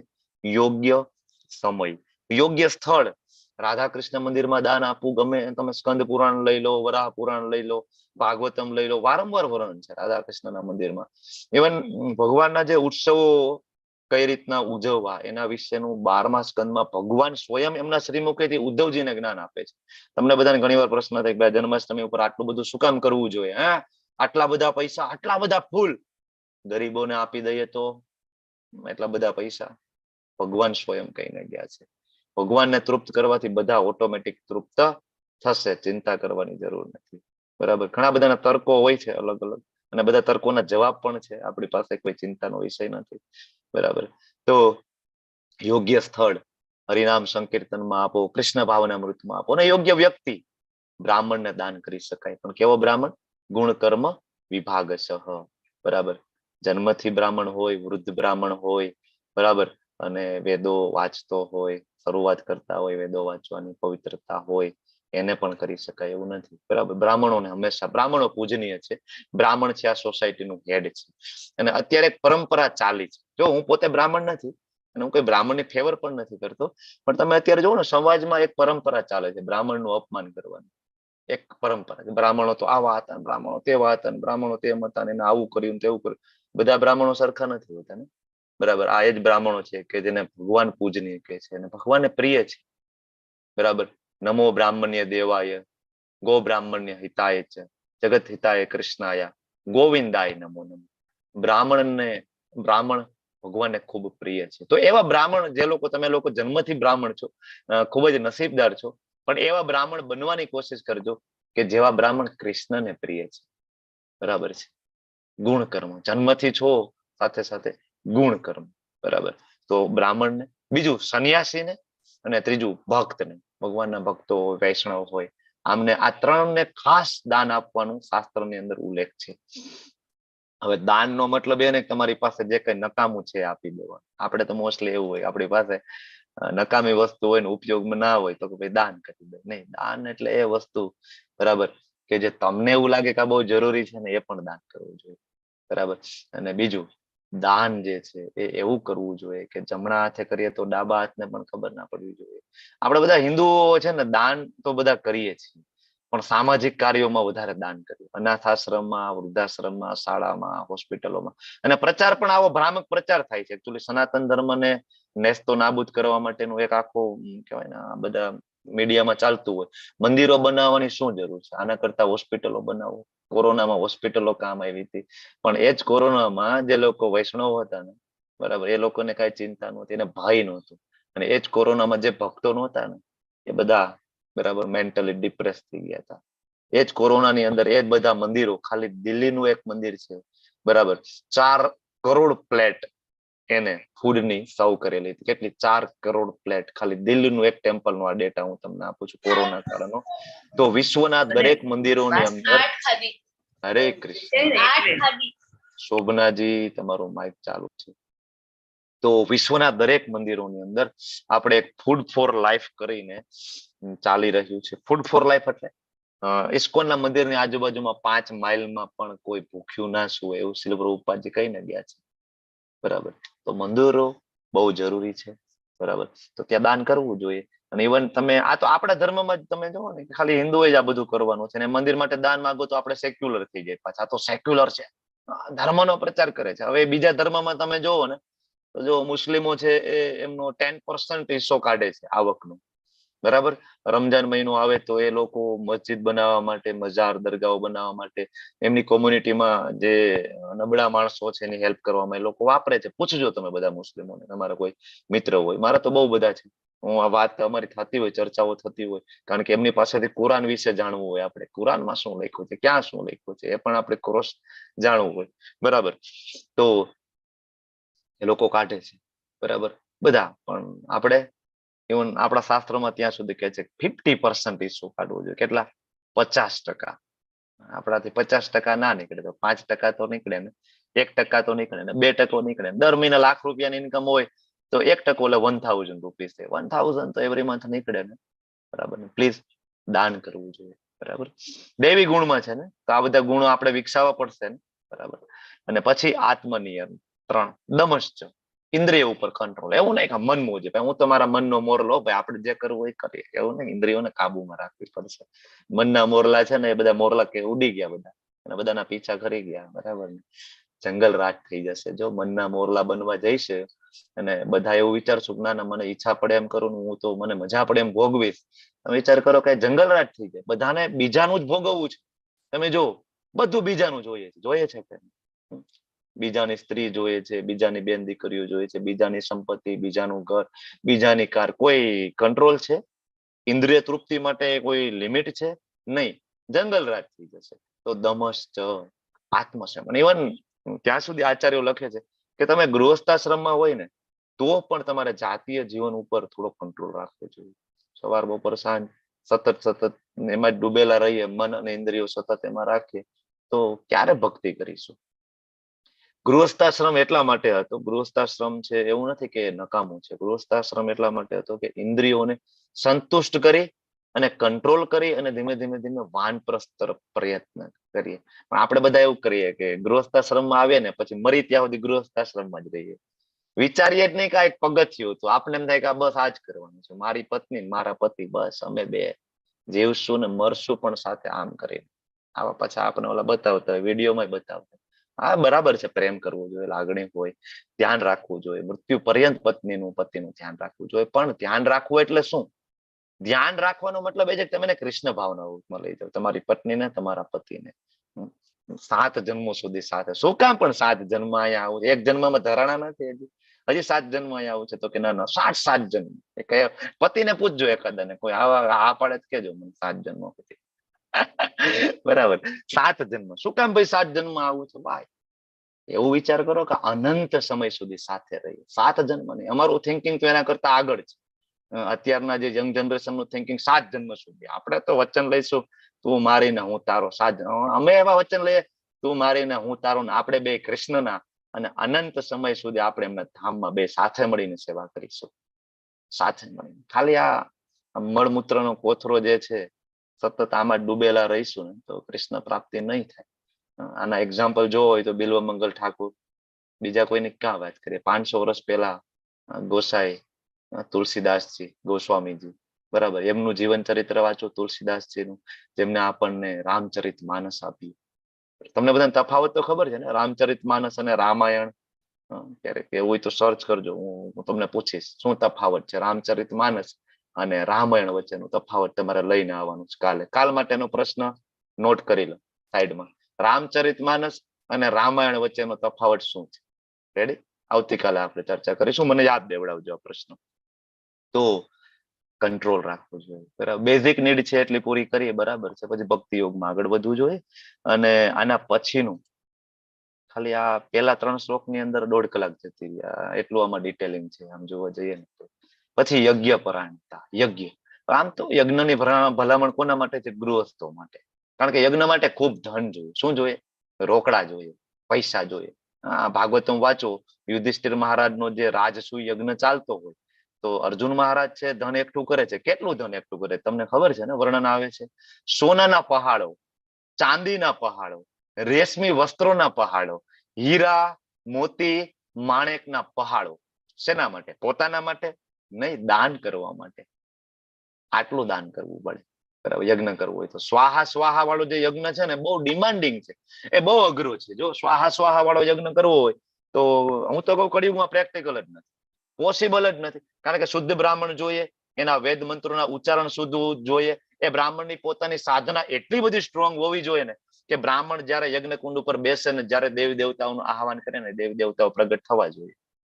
કારણ કે એ જ મતલબ છે ને, યજ્ઞ કુંડમાં દેવી દેવતાઓ પ્રગટ થાય. અને એ બ્રાહ્મણ પોતાના સાધનાની બળે એના જે યજમાન છે તમારા મારા જેવા, એના માટે માગે કે ભાઈ આ મારા યજમાનની શુદ્ધતા નથી, મને ખબર છે, પણ હું બ્રાહ્મણ છું, મેં તમારી બહુ સેવા કરી છે, મારી સાધના ના બળે આમને આપો. તો એની સાધનાનું ફળ આપી અને તમને આપે આવો બ્રાહ્મણ ક્યાં લેવા જવો કળિયુગની અંદર? એક તો પેલા સાધના જ નથી, બરાબર. અને જે ખરેખર જે બ્રાહ્મણની સાધના છે ને, એ કર્મકાંડમાં પડતા પણ નથી. એ તો ભગવાનની ભક્તિમાં લઈને છે બધા બ્રાહ્મણો. તો ખૂબ જ અઘરું છે એવો બ્રાહ્મણ શોધવો. હા, અપવાદ હોય છે, ના નથી પાડતો, અપવાદ હોય છે. વેદ મંત્રોનું ઉચ્ચારણ, પોતાની સાધના. પછી એમાં જે સમિધ હોમવામાં આવે ને, એની અંદર ઘી જોઈએ, લાકડા જોઈએ, બધા પ્યોર જોઈએ. ઘી જોઈએ તો દેશી ગાયનું ઘી જોઈએ. આપણે બધા ઓલા ડાલડા ઘી ખાઈએ, એ દેવી દેવતાઓ ડાલડા ઘી ના ખાય, વનસ્પતિ ઘી ના ખાય, આપણે ખાઈએ દેવી દેવતાના. એના માટે દેશી ગાય. દેશી ગાય પણ કેવી? આની પેલા હજી તો હું વ્યાખ્યામાં ડિટેલમાં જાઉં તો આચાર્ય ત્યાં સુધી સમજાય. એક ગાય પણ કેવી? તો કે ગાય તમારા ઘરના આંગણામાં જન્મેલી હોય, ત્યાં જ બાંધેલી હોય, તમે જેની સેવા કરેલી હોય, મૃત્યુ પર્યંત સેવા કરેલી હોય, અને મૃત્યુ સમયે પણ તમે એની સાથે હોય, આવી ગાયનું દૂધ અને એમાંથી બનતું ઘી. અને ગાયે હંમેશા ઓર્ગેનિક જ ખાધું હોવું જોઈએ, બરાબર. અને ખૂબ જ સરસ રીતના સેવા. આ ગાયના ઘી દેવતાઓ ગ્રહણ કરે. કેટલા પાસે આવી ગાય છે? આમાં 63 જણામાં કોઈ પાસે હોય તો કયો ગાય, તો તમે યજ્ઞ કરી શકો છો. ખૂબ અઘરું છે ને, બહુ ડિમાન્ડિંગ છે. કારણ કે જો આપણે એમ થાય કે ના ના અમે તો શુદ્ધ દેશી ગાયનું ઘી લઈ આવે છે, અમારે બાજુમાં છે ગૌશાળા, બરાબર છે, પણ એ બધા જ મોસ્ટલી 99% પ્રોફેશનલ છે. પ્રોફેશનલ એટલે એક તો દૂધમાં લેવા માટે ઘણા બધા ઇન્જેક્શનનો ઉપયોગ થાય, પહેલી વસ્તુ. બીજું, એ ગાયને ત્યાં સુધી જ બરાબર સાચવવામાં આવે ને કે જ્યારે એ દૂધ આપતી હોય. ગાય વૃદ્ધ થઈ જાય ને દૂધ ના આપે ને પછી કોઈ સાળ સંભાળ રાખવા વાળું હોતું પણ નથી. અને મોટા ભાગે કસાઈના હાથે જાય છે, બરાબર ને, એનું જ ડોકું કપાય છે. અને તમને એમ લાગે છે કે ગાયનું દૂધ અને ઘી થી હું દેવતાઓને પ્રસન્ન કરીશ. કેવી રીતના પ્રસન્ન થાય? તો ખૂબ જ અઘરું છે. તો સ્વાહા સ્વાહા વાળો યજ્ઞ ખૂબ અઘરું છે. ખૂબ જ દાન કરવું પડે. આપણે બધા ભૂખડ શું દાન કરવાના હતા યજ્ઞની અંદર? આપણે તો યજ્ઞનો આરામ કર્યો હોય ને દાન કરવું હોય તો ગામમાં નીકળીએ, સસ્તામાં સસ્તી સાડી ક્યાં મળે? કાં તો કે ઓલી પેરામણીમાં આપવાની. મોસ્ટલી મેં આવું જોયું છે. સસ્તામાં સસ્તી 200 રૂપિયાની હોય તો 150 માં ક્યાં મળશે? 150 100 માં ક્યાં મળશે? એક સાથે 50 જોતી હોય એટલે ઓલો ભાઈ આપી દે. હવે એ સાડી મોસ્ટલી કોઈ પહેરે નહીં, પછી ફરતી જ હોય. તમે આપી હોય, ભાઈ બીજાને યજ્ઞમાં આપી હોય, બીજાને લગ્નમાં આપે, ત્રીજાને ખબર કાઢવા ત્યાં આપી દે, ખબર કાઢવા જાય ત્યાં એક આવી આખો એ બસ એક સાડી ફરતી જ હોય બજારમાં, એ કોઈ દી કોઈ પહેરતું જ ન હોય. આ દાન છે આપણું, બરાબર. આપણે એમ થાય કે તમે હું યજ્ઞ કરી શકે, કઈ રીતના યજ્ઞ થાય? યજ્ઞ થાય, કયો યજ્ઞ થાય? યજ્ઞ નામ જપ યજ્ઞોસ્મી, એ યજ્ઞ થાય. હરિનામ સંકીર્તન યજ્ઞ થાય, કે જેનો યજ્ઞનો ઉલ્લેખ ભગવાને સ્વયં ભગવદ્ ગીતામાં કીધો છે. 3.9, 10.25 2 શ્લોક છે એનામાં. યજ્ઞ અર્થાત કર્મણો અન્યત્ર લોકો એમ કર્મ બંધન, બધું કૃષ્ણ માટે કરવો યજ્ઞ છે. અત્યારે ચાલે છે આ પણ યજ્ઞ છે, બરાબર. પણ તમે કોકને ઇન્વાઇટ કરો કે અમારી ઘરે યજ્ઞ છે, તો સામે વાળાને એમ થાય કે ઓહો 4-5 બ્રાહ્મણો હશે ને મોટો હવન કુંડ હશે ને એ જમવાનું હશે ને, આવું જ મનમાં બધું લઈને આવે. પછી આપણે એમ કે આ યજ્ઞ છે, આવો આસન પાથરીને એક માળા એના હાથમાં આપી દે, ચાલો યજ્ઞ કરવો હોય, તમે માળા કરો ને હું માળા કરું. કોણ યજ્ઞ કરશે આપણી સાથે? કારણ કે વ્યાખ્યા જ ખબર નથી. માણસોને એવું છે કે દેખાડો કરવો યજ્ઞ છે, દેખાડો નહીં. યજ્ઞ એટલે શું? યજ્ઞ નામ જપ યજ્ઞોસ્મી. ઇસ્કોન વાળા રોજ યજ્ઞ કરો છો ને તમે બધા, આપણે બધા કરીએ છીએ, સતત યજ્ઞ ચાલુ હોય. રોજના 16 યજ્ઞ કરીએ છીએ. કોઈ બતાવો મને અત્યારે આ જગતની અંદર કોઈ એવો ધની માણસ કે રોજ 16 યજ્ઞ કરી શકે? ઇસ્કોન વાળા 64 યજ્ઞ પણ કરે છે એવરી ડે, 64 યજ્ઞ. અને એ પણ કેવા યજ્ઞ છે? દિવ્ય ગુણાતીત યજ્ઞ, બરાબર. હવે આગળ આવે છે સ્વાધ્યાય, એટલે કે વૈદિક અભ્યાસ. બ્રહ્મચારી વિદ્યાર્થીઓને ખાસ આ ગુણ છે એ કેળવવો પડે. અને વૈદિક અભ્યાસ, આપણા બધા મંદિરો તમને બધાને ખબર છે એ ખાલી મંદિર નથી, યુનિવર્સિટી છે. હમણાં 2 દિવસ પહેલા શિલ પ્રભુપાદજીનું એક સરસ સ્ટેટમેન્ટ જોયું, વાંચ્યું. તો ટેમ્પલની વ્યાખ્યા આપે છે શિલ પ્રભુપાદજી. કોઈ ટેમ્પલ એટલે શું? તો temple means people should come, ત્યાં જવું જોઈએ. ત્યાં જઈને શું કરવું જોઈએ? તો કે learn the science of God, ભગવાનનું જે વિજ્ઞાન છે જાણવું જોઈએ, બરાબર. ત્યાં જવું એટલે વૈકુંઠમાં વાસ કર્યા બરાબર છે. ટેમ્પલ એટલે શું છે? તો કે સ્પિરિચ્યુઅલ એજ્યુકેશનલ સેન્ટર, શેલ્ટર છે, આશ્રય આપે છે આપણને. આપણે બધાને કેવું હોય, મંદિરે જવાનું, એવું હોય તો પ્રણામ કરવાના, ટંકોરી વગાડવાની, બરાબર, પછી પ્રસાદ લઈને હાલતા. આ બસ મંદિરે અમે ગયા હતા. મંદિરે જવું નહીં. શિલ પ્રભુપાદજીની વ્યાખ્યા જવું કેટલી જોરદાર છે. મંદિરે જવું એટલે ત્યાં સાયન્સ શીખવાનું છે, ત્યાં જઈને સમજવાનું છે ભગવાન એટલે શું છે, હું કોણ છું, મારો ભગવાન સાથેનો સંબંધ શું છે. આને કહેવાય મંદિર, બરાબર. જો ઇસ્કોનના જેટલા પણ મંદિરો છે વિશ્વની અંદર, ત્યાં રોજ સવારમાં શોર્ટ ભાગવતમ ક્લાસ, પછી પાછો મોટો ટૂંકમાં લાંબો ભાગવતમનો ક્લાસ 9 વાગ્યાની આસપાસ શરૂ થાય. અને સાંજે રોજ શ્રીમદ ભગવદ્ ગીતા, ચૈતન્ય ચરિતામૃત રોજે હોય. કારણ કે આ યુનિવર્સિટીઓ છે. તો તમને બધાને હું વારંવાર કહું છું, તમે રીડિંગ કરો. તમારો સાધના ચાર્ટ હું જોતો હોઉં છું, ઘણા બધાના રાઉન્ડ્સ ઘણા બધા સારા છે, પણ રીડિંગ નથી હોતું. પ્લીઝ રીડિંગ કરો, બરાબર. કારણ કે ખબર પડે કે ના પડે, વાંચવું જોઈએ. કોલેજમાં ગયા તો ક્યાં ખબર પડતી હતી? પેલા બીજા વર્ષે એમાં તો શરૂઆતના મહિનામાં કઈ ખબર ના પડે. એમાં આપડા બધા ગુજરાતી મીડિયમમાં ભણેલા અને ડાયરેક્ટ એન્જિનિયરિંગમાં મેડિકલમાં જાય, સીધા ઇંગ્લિશના ચોપડા હાથમાં આવી જાય, ખબર જ ના પડે. ડિક્શનરી લઈને બેસવું પડતું બાજુમાં. અત્યારે તો ગૂગલ નો જમાનો છે, ભાઈ ફટ કરતું તમે ટાઈપ કરો. મીન્સ અમારા સમયમાં, મારા સમયમાં ગૂગલ નહોતું, બરાબર, મોબાઈલ નહોતા. ઇવન અમે કોલેજમાં ભણતા હતા ને, અમારે આખી બેચમાં એક વ્યક્તિ પાસે મોબાઈલ હતો, નોકિયાનો 3310 આવતો ને, એક જ વ્યક્તિ આખા ક્લાસમાં. તો એ ભાઈ આખો દિવસ મોબાઈલ લઈને જ ફરતો હોય, જેના ફોન આવે એની પાસે જ આવે. એ આખો દિવસ ઓલા રૂમમાંથી આ રૂમમાં, ઓલા રૂમમાંથી આ રૂમમાં, સતત એક જ મોબાઈલ હતો. એમાં વોટ્સએપ ને યુટ્યુબ ને આવું તો કઈ જોયું જ નતું શું હતું એ, બરાબર. તો ત્યારે ગૂગલ નો જન્મ નહોતો થયો. તો આપણે બધા ડિક્શનરી લઈને, અમે બધા ડિક્શનરી વસાવતા અને જોતા. તો અત્યારે તો સારું છે, તો ખબર પડે કે ના પડે. અત્યારે તો કેવું છે, મોબાઈલ ની અંદર પીડીએફ હોય ને, એ શબ્દ ઉપર ક્લિક કરો ને તો ત્યાં ઓપ્શન મળી જાય ટ્રાન્સલેટ નું, સીધું ઓપ્શન આપી દે તમને. વાંચવું જોઈએ, ખબર પડે કે ના પડે. અંધારામાં વાયર પકડી કેમ કરંટ લાગે છે? સેમ. શિલ પ્રભુપાદજી અમેરિકા ગયા ને, તો શરૂઆતમાં ત્યાં સત્સંગ ને બધું ચાલતું, તો એમને તો ખબર છે માયાનો ગઢ ઉપર જ શિલ પ્રભુપાદજી હુમલો કર્યો હતો ન્યુયોર્ક ની અંદર. બાકી શિલ પ્રભુપાદજી ધારે તો કોઈ એવી જગ્યાથી શરૂઆત કરી શકતા હતા કે જ્યાં ઓલરેડી આધ્યાત્મિક માણસો હોય. શિલ પ્રભુપાદજી કે નહીં, વિશ્વનો સૌથી માયાનો ગઢ કયો હતો? કે અમેરિકા. અમેરિકામાં પણ ક્યાં? તો કે ન્યુયોર્ક. અને ન્યુયોર્ક ની એવી શેરી પકડી હતી જ્યાં બધા દારૂડિયા હોય, હિપીઝ હોય. આજથી ચાલુ કરી, ત્યાંથી મુવમેન્ટ ની ચાલુ કરી. શિલ પ્રભુપાદજી લેક્ચર લેતા, તો એક સમય તો એવું હતું કે શરૂઆતમાં નાની એવી શોપ ની અંદર લેક્ચર લેતા. તો શોપમાં જવું હોય ને તો ઓલા બધા દારૂડિયા આડેધડ બધા પડ્યા હોય. શિલ પ્રભુપાદજીને કેવું ટપીને જવું પડતું. શિલ પ્રભુપાદજી અંદર જઈને બેસે, એક બે શિષ્ય હોય તમારા મારા જેવા જે ના પીતા હોય, તો એને કે શિલ પ્રભુપાદજી એમને કે આ બધા બાર જે પડ્યા છે ને બેભાન, બધા એને ઉપાડીને અંદર અહીંયા ખડકલા કરી દો, ગોઠવી દો, કાં તો કે ક્લાસ ચાલુ કરવો છે. તો ઓલા એમ કે પ્રભુપાદજી આમને બધાને અહીંયા સુવડાવીને શું કામ છે, એ તો બધા બેભાન છે. ત્યારે શિલ પ્રભુપાદજી કહેતા તે બેભાન છે ને એનું શરીર છે, નશો જે કર્યો ને એના શરીરે કર્યું. આત્મા બધું સાંભળે છે, અંદર પરમાત્મા છે બધું સાંભળે. બધાને ખડકલો કરી દેતા, ઉપરા ઉપરી ગોઠવી દેતા ને પ્રભુપાદ લેક્ચર લેતા. અને આજે તમે જો એ શિલ પ્રભુપાદજી બરાબર, અને એ જ બધા હિપીસ તમે જો તો ડુંગળી લસણ તો ઠીક છે, લોકો ચા કોફી નથી પીતા. એટલા સ્ટ્રિક્ટ નિયમોમાં, એના જેટલું સ્ટ્રિક્ટ તો આપણે વાર લાગે. એ લોકો ધોતી કુર્તા સિવાયના કપડા ના હોય બરાબર. તમે વૃંદાવન જાઓ, માયાપુર જાઓ, આપણને શરમ આવે ઘણી વખત. વૃંદાવનમાં મંદિરમાં બેઠા હોય ને એ બધા અમેરિકન્સ માતાજીઓ, યુરોપિયન માતાજીઓ, એનો જે પહેરવેશ અને એનો કૃષ્ણ પ્રત્યેનો જે ભાવ, એ લોકો મંગલા આરતીમાં આવે અને જે બે હાથ જોડીને આતુરતાપૂર્વક ભગવાનની જે રાહ જોતા હોય, હું માર્ક કરતો હોય વૃંદાવન જાઉં, એનો જે ભાવ હોય, સાક્ષાત ભગવાન કેમ હાજર થવાના હોય. આપણે તો જાય ને તો એ ઠીક છે, હવે રોજ ચીનો એ જ છે ને એ જ ભગવાન છે ને એ જ છે, કઈ નવીન નથી, ભાવ જ ના આવે. એ લોકોનો કેટલો ભાવ, આંખમાંથી આંસુ નીકળતા કેટલા બધાને જોયા છે મેં કે ભગવાન, અને એમાં ભગવાનનો જયારે પડદો ખુલે તમે થાય સાક્ષાત પ્રગટ થઈ ગયા. તમે વિચાર કરો કે એની સામે જેથી સાક્ષાત પ્રગટ થશે એની ખુશીનો પાર નહીં રહે બરાબર.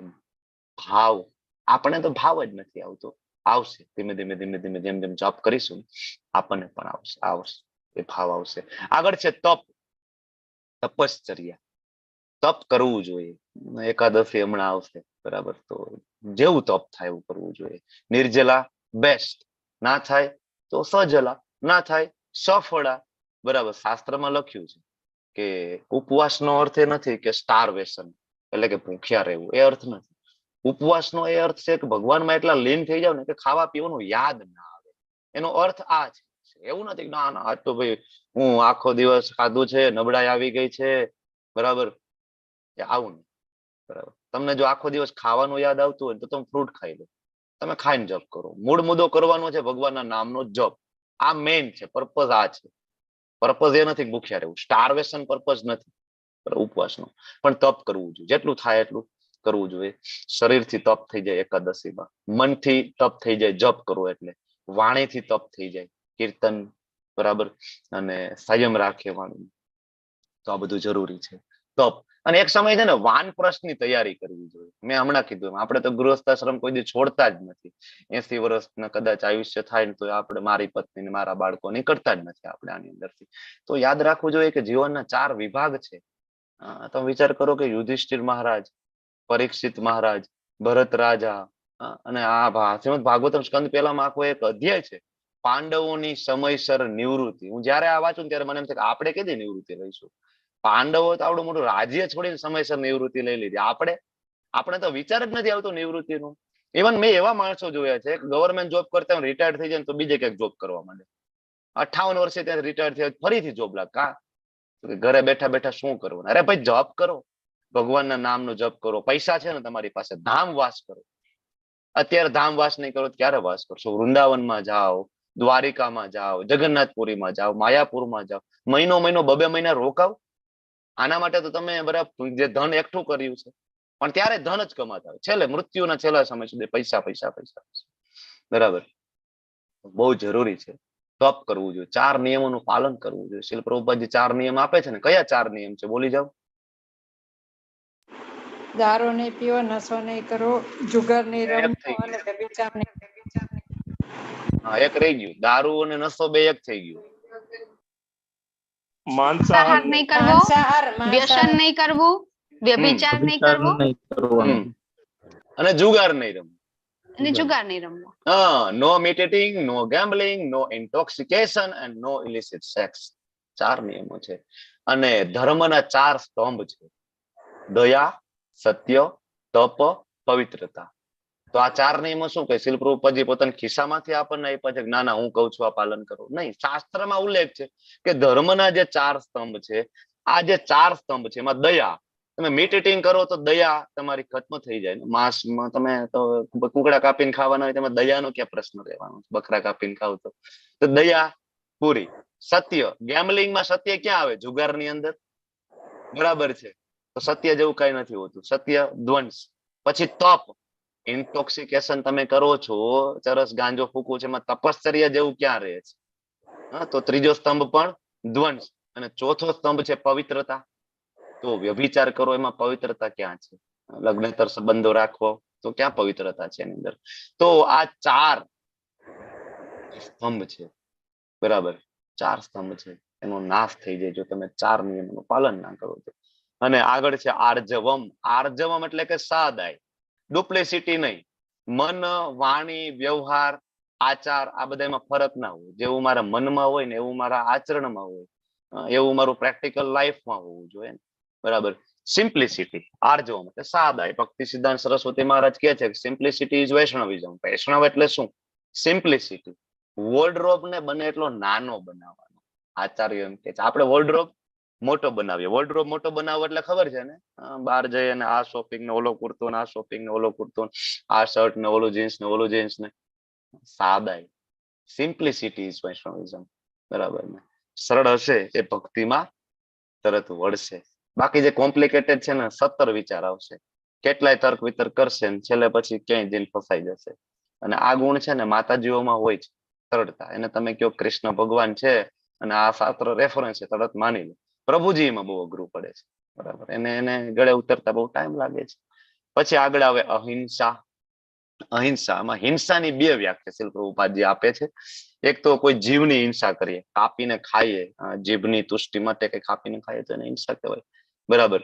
તો કોઈનું પ્રગતિશીલ જીવનમાં બાધા નાખવી ને તો એ પણ હિંસા છે, બરાબર. કારણ કે એને ફરીથી યોનિમાં જન્મ લેવો પડશે ને, બરાબર. અને એનું પાપ આપણને લાગશે, બરાબર. ઘણા બધા એમ કે આત્મા મરે છે, શરીર ક્યાં મરે છે? તમે તો એમ કહો છો બીજા આદિમાં આત્મા મરતું નથી, શરીરને મારવામાં શું વાંધો છે? પણ એ શાસ્ત્ર આજ્ઞા નથી. શાસ્ત્ર આજ્ઞા એ છે પત્રમ પુષ્પમ ફલમ તોયમ. કૃષ્ણ એમ જ કે છે ભાઈ મને પત્રમ પુષ્પમ ફલમ તોયમ યોમ્ય ભક્ત્યા પ્રે છે, મને આટલું અર્પણ કરો. અને કૃષ્ણ એમ કે છે જે લોકો ભોગ ધરાવીને જમે છે પાપમાંથી મુક્ત થાય છે. યજ્ઞ શિષ્ટાશીન સંતો મુચ્યંતે સર્વ કિલ્બિષે છે, 3જો અધ્યાય, બરાબર. 9મો અધ્યાય પત્રમ પુષ્પમ ફલમ તોયમ. તો ભગવાન ક્લિયરલી કહે છે પ્યોર વેજીટેરિયન થવું જોઈએ. ઘણા બધા એમ કે ક્યાં શાસ્ત્રમાં લખે છે વેજીટેરિયન?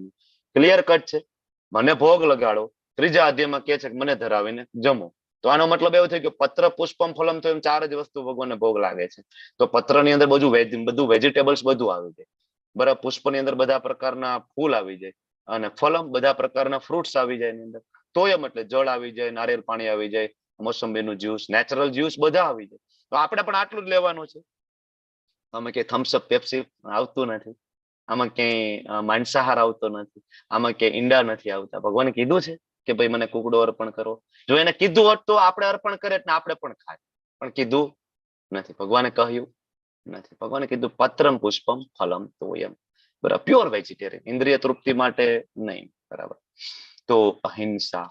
અને બીજું તો કે કૃષ્ણ ભાવના વૃત્તિની તમને ખબર પડી ગઈ છે તો બીજાને લાવવા જોઈએ, ના લાવો તો એ પણ હિંસા છે, બરાબર. પછી અહિંસા પરમો ધર્મ છે, બધી જગ્યાએ ચાલે નહીં. મહાભારતનો શ્લોક છે અહિંસા પરમો ધર્મ, પણ આગળનું પદ છે ને એ હાઈડ કરેલું છે. ધર્મ હિંસા તથા, હા યસ વિજયાજી, થેન્ક યુ. ધર્મ હિંસા તથૈવ છે. કેમ ભાઈ આને ક્યારે હાઇલાઇટ ના કર્યું? ભારતની અંદર એક આપણા મહાત્મા છે આ અહિંસા પરમો ધર્મ ઉપર બહુ જ ચર્ચાઓ કરેલી. અને જે તે ભાઈ એવું કા ના કીધું કે ધર્મ હિંસા તથૈવ છે, જ્યાં જરૂર પડે છે ધર્મની તો હિંસા કરવી જોઈએ. મહારાજા, બરાબર, છત્રપતિ શિવાજી મહારાજ, રાણા પ્રતાપ, આ બધા સુરવીરો, બરાબર, ભગતસિંહજી, જરૂર પડે જ્યાં ધર્મની હિંસા માતૃભૂમિ માટે તો હાથમાં શસ્ત્ર લેવા પડે. ધર્મ હિંસા તથૈવ છે, બધી જગ્યાએ અહિંસા ચાલતું નથી, બરાબર. બહુ ક્લિયર છે, ભગવદ ગીતા બહુ ક્લિયર છે, શ્રીલ પ્રભુપાદજી બહુ ક્લિયર છે, બરાબર. અને આગળ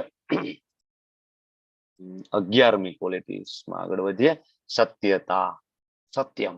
પોતાના સ્વાર્થ માટે સત્યને વિકૃત કરવું જોઈએ નહીં. અત્યારે આ બધું બહુ જોવા મળે સમાજની અંદર. તમે જોવો ને તો એવા બધા વિડીયોઝ ફરી રહ્યા છે.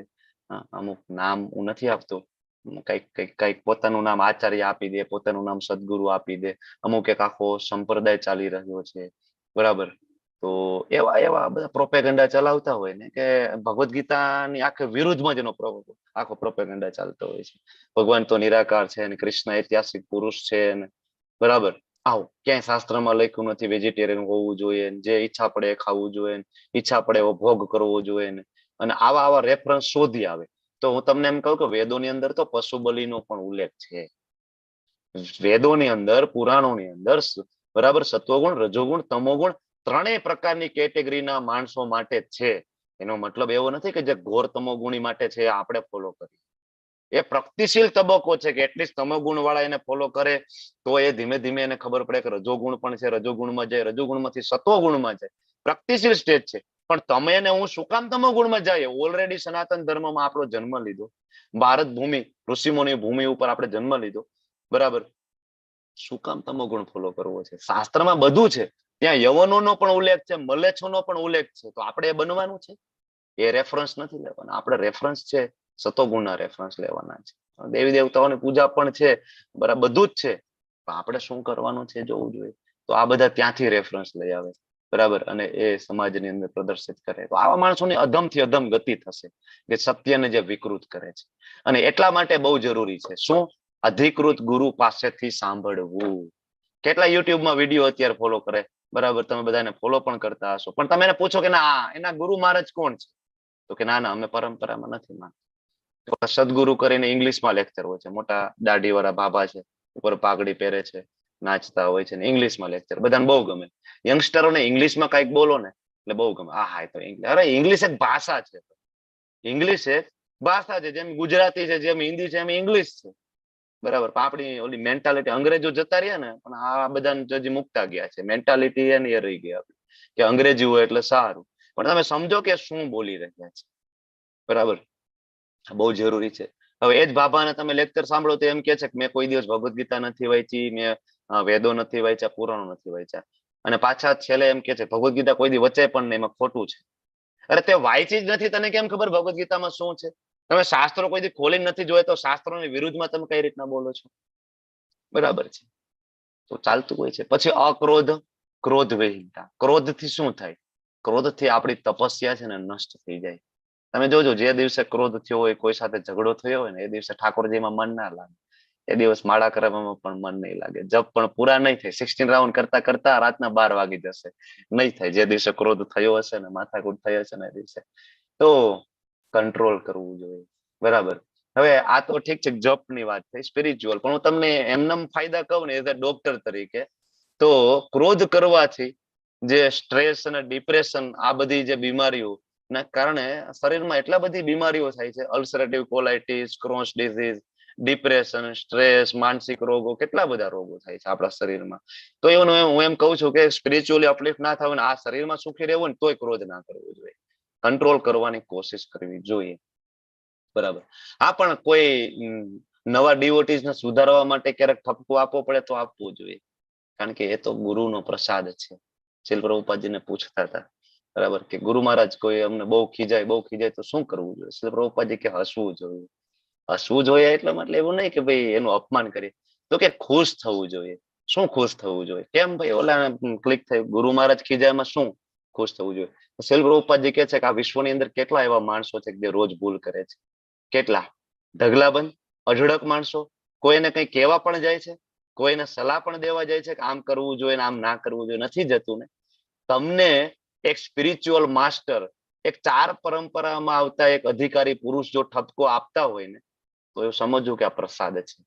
ચૈતન્ય ચરિતામૃતમાં અદ્વૈત આચાર્ય છે, ભગવાનને એક વખત કહે છે, અદ્વૈત આચાર્ય છે કે હું નામ ભૂલી ગયો છું, એમને ભગવાન સાથે શિખાયત હોય છે, ભગવાન તમે અમને કોઈ દી ઠપકો નથી દીધા, બાકી બધાને ઠપકો દો છો, બરાબર.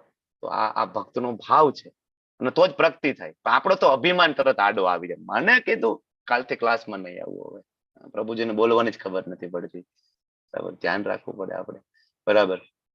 કારણ કે પતનના જે સ્ટેપ જોયા ને 2.62, ધ્યાય તો વિષયાન પુંસ્ય સંગસ્તે સુપજાયતે સંગાત સંજાયતે કામ કામાત ક્રોધો બીજાય, એમાં પણ એક પગથિયું છે ક્રોધ, અને છેલ્લે આપણને ક્યાં લઈ જાય છે? પતન સુધી આપણને લઈ જાય છે. 10 વાગી ગયા છે, 5 મિનિટનો બ્રેક લઈશું, અને એટેન્ડન્સની લિંક તમારા ચેટ બોક્સમાં આવી ગઈ છે, તમે બધા ભરી દેજો એટેન્ડન્સ. જે લોકોને નથી આવડતું એ ક્લાસના અંત સુધી મારી સાથે બની રહેજો, ત્યારે તમને શીખવી દઈશું. અને કીર્તન કોને લેવાનું છે આજે 5 મિનિટનું? હરે કૃષ્ણ પ્રભુજી. હરે કૃષ્ણ. હા, આજે હું લઈશ. તમે લેવાના છો. ઓકે, ચલો કન્ટિન્યુ કરી દો. આજે જે કીર્તન છે ને એ ભક્તિવિનોદ ઠાકુર નું છે. કોશિશ કરું છું હું, થોડા બંગાળી વર્ડ છે, ભૂલ ચૂક માફ. અમાર જીવન સદા પાપે रहता, नाही को पुण्य लेशा, परेर उद्वेग दियाची को तो, परेर उद्वेग दियाची को तो, दियाची जीवर क्लेशा. हमार जीवन सदा पापी रहता, नाही को पुण्य लेशा. निज सुख लागी पापी नाही डोरी, दया ही ना स्वार्थ पारो. निज सुख लागी पापी नाही डोरी, दया ही ना स्वार्थ पारो. पर सुख दुखी सदा मिथ्याभाषी, पर सुख दुखी सदा मिथ्याभाषी, पर दुख सुख करो.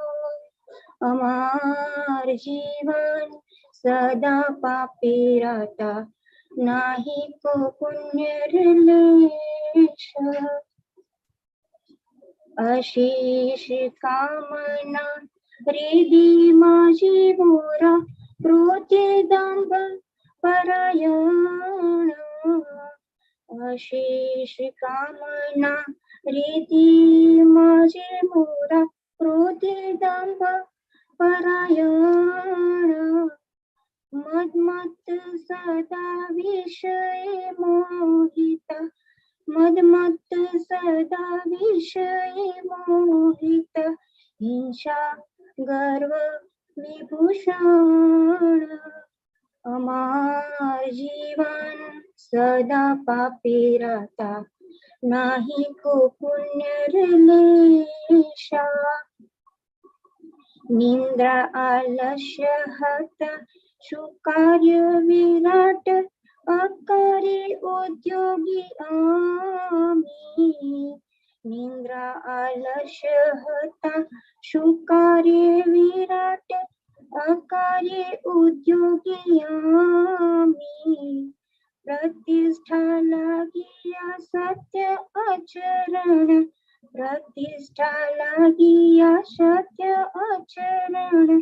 लोभ हता सदा गामी, हमार जीवन सदा पापी रहता, नाही को पुण्य लेशा. एहेनो दुर्जन सजन जन वर्जित, अपराधी निरंतर.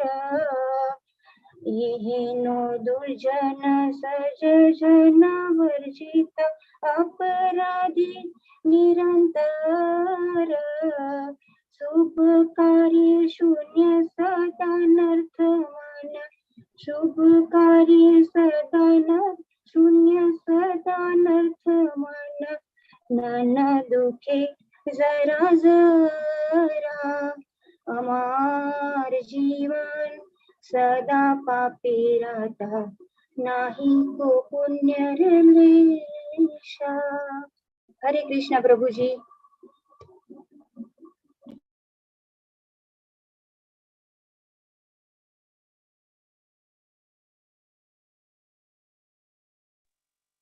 હરે કૃષ્ણ.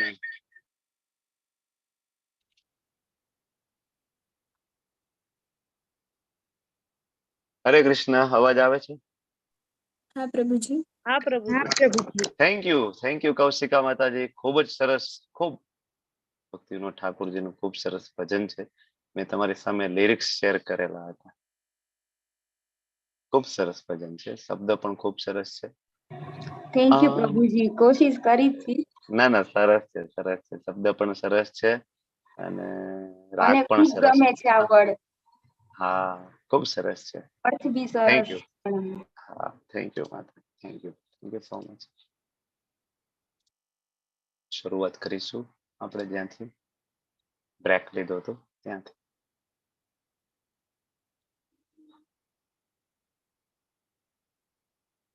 Slide visible? હા બ્રો. ઓકે, તો આપણે પહોંચ્યા હતા ત્યાગ. ત્યાગ એટલે શું? બધું છોડી દેવાનું, બાવા થઈ જવાનું, ભાગી જવાનું ઘર છોડીને. ભક્તિ રસામૃત સિંધુમાં સિદ્ધ રૂપ ગોસ્વામીજી સમજાવે છે સાચો ત્યાગ એટલે શું છે કે કૃષ્ણની પ્રસન્નતા માટે આપણી પાસે જે કઈ છે એનો ત્યાગ કરવો જોઈએ. કૃષ્ણની પ્રસન્નતા, બરાબર? એવું નહીં કે આપણી પ્રસન્નતા માટે નથી ફાવતો સંસારમાં એટલે છોડીને બાવા બની જાય, નહીં. આપણી પાસે જે કઈ છે એ ભગવાનની સેવામાં અર્પણ કરવું જોઈએ. આપણી પાસે જ્ઞાન છે, આપણી પાસે સૌથી મોટું દાન છે તો સમયનું, સૌથી મોટો ત્યાગ છે સમયનો ત્યાગ છે, સર્વશ્રેષ્ઠ, બરાબર? એ કરવું જોઈએ. ધન હોય તો એ પણ કરવું જોઈએ, બરાબર? આપણે આગળ વાત થઈ ગઈ દાનની, તો કરવું જોઈએ, બરાબર? રામાયણમાં પણ આપણે જોઈએ છીએ ને, રામચંદ્રજીને વનવાસ હોય છે તો રામચંદ્રજી તો જાય છે ગાદીનો ત્યાગ કરીને, સાથે લક્ષ્મણજી પણ જાય છે, એમને ક્યાં ત્યાગ કરવાનો? તોય જાય છે. સીતા માતા જાય છે, બરાબર? ભરતજી ક્યારેય ગાદી ઉપર નથી બેસતા અને ઉર્મિલાજી લક્ષ્મણજી માટે ત્યાગ કરે છે, બરાબર? ઉર્મિલાજી પણ એમ કે છે કે હું આવું સાથે, તો લક્ષ્મણજી એમ કે છે હું કઈ રીતના સેવા કરીશ રામચંદ્રજીની, માતા સીતાની? તું હશે તો આપણે બેમાં સમય જશે. તો ઉર્મિલાજી એકલા રહે છે 14 વર્ષ, એ પણ એક વનવાસ જ છે ને, બરાબર? તો બધા ત્યાગ કરે. આને કહેવાય સાચો ત્યાગ. કોની પ્રસન્નતા માટે કર્યો? રામચંદ્રજીની, બરાબર? આને કહેવાય સાચો ત્યાગ. શાંતિ, આપણે બધા શાંતિ સવારથી લઈને સાંજ સુધી શોધીએ છીએ, પણ આજ સુધી શાંતિ પ્રાપ્ત થઈ નથી. શાંતિ ક્યાંથી પ્રાપ્ત થાય? જયારે આપણને શાંતિની ફોર્મ્યુલા યાદ હોય તો. ફોર્મ્યુલા યાદ છે શાંતિની? ભગવાને તો કીધું છે ભગવદ ગીતામાં, કઈ ફોર્મ્યુલા છે શાંતિની? 1 + 1 = 1. કયો? કામ યજ્ઞ તપસામ સર્વલોક સુખ દુઃખમાં સમ રહેવું. કઈ રીતના પણ સમ રહેવું? સમ તો મારે રહેવું છે, કઈ રીતના રહીશું? હાવ એટલે તમને ફેર ના પડે કે દુઃખીમાં દુઃખ હોય તો બી તમે એ જ હોય કે સુખમાં હોય એ પ્રમાણે. હા, પણ એ સરળ છે, પણ કઈ રીતના? એવી કન્વિક્શન આવે ક્યારે? દુઃખમાં ડિપ્રેસ ન થાય અને સુખમાં છકી ન જાય. જપ યજ્ઞ. ના, એક્ઝેક્ટ ફોર્મ્યુલા ભગવદ ગીતામાં શાંતિની ફોર્મ્યુલા નામનો શ્લોક છે, હું તમને એ પૂછું છું. ભગવાનને ભોગતા માનવાનો, ભગવાનને હા. સર્વોચ્ચ કંટ્રોલર કૃષ્ણ માનવાનો, ભાવના બોલો. ભગવાનને આપણો મિત્ર માનવાના. હા, ભોગતારમ ભોક્તારમ યજ્ઞ તપસા 5.29. સર્વલોક મહેશ્વરમ સર્વ સુરદમ સર્વભૂતાનામ જ્ઞાત્વા આમ શાંતિ મૃચ્છતિ. ક્યારે શાંતિ પ્રાપ્ત થાય? શાંતિ મૃચ્છતિ ક્યારે થાય? કે તમે ભોગતા માનો કૃષ્ણને. આપણે બધા તો કોને માનીએ છીએ? આપણી જાતને. આપણે ન્યા ફસાય છે. સ્વામી તો હું છું એટલે ફસાઈ ગયા. સર્વલોક મહેશ્વરમ, આખા જગતના ઈશ્વર કોણ છે? નિયંતા કોણ છે? કૃષ્ણ છે. પણ આપણે પોતાના નિયંતા માનીએ છીએ, ભગવાન બન્યું છે, બરાબર? જયારે આ માનીએ તો આપણે શાંતિ પ્રાપ્ત કરી શકીએ છીએ. એના પછીનું છે અપૈશુનમ, 15મું દૈવી ગુણ. છિન્દ્રાવેષણમાં અરુચિ, એટલે કે બીજાના અવગુણો ના શોધવા, બીજાની નિંદા ના કરવી, બીજાની પંચાયત ના કરવી. અત્યારે તો ટ્રેન્ડ છે, કોઈકને નિંદા કરવી, કોઈકમાં ફોલ્ટ મળી જાય જોઈને કેવા પકડી લીધો, હે? નાની એવી ભૂલ હોય તો મોટી ભૂલ કરે, હે? જોયું ને? ભૂલ શોધતા તો બહુ આવડે મને, હે? 99% સારી વસ્તુઓ હોય, પણ 1% જો ભૂલ થાય તો ધ્યાન બધાનું ક્યાં જાય? ત્યાં 1%, બાકીનું બધું ભૂલાઈ જાય, બરાબર?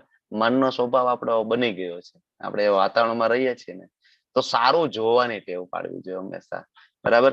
અને આના પછીનું 16મી જે ક્વોલિટીઝ છે, દયા ભૂતેશ્વ. દયા ભૂતેશ્વ એટલે કે દરેક જીવ ઉપર દયા. કઈ રીતના દરેક જીવ ઉપર દયા આવે? જયારે આપણને ખબર હોય, શું? મમે વાંશો જીવ લોકે જીવભૂત સનાતન, કે બધા જીવ છે કોના છે? અંશો છે કૃષ્ણના. મમે વાંશો, બધા મારા અંશો છે, બરાબર? ત્યારે પછી આપણને ખબર હોય કે ભગવાને 14મા અધ્યાયના 4થા શ્લોકમાં કીધું હતું, શું? સર્વ યોનિષુ કૌંતેય મૂર્તય સંભવયંતિયા તાસામ બ્રહ્મ મહદ યોનિર અહમ બીજ પ્રદઃ પિતા. હું બધાનો પિતા છું.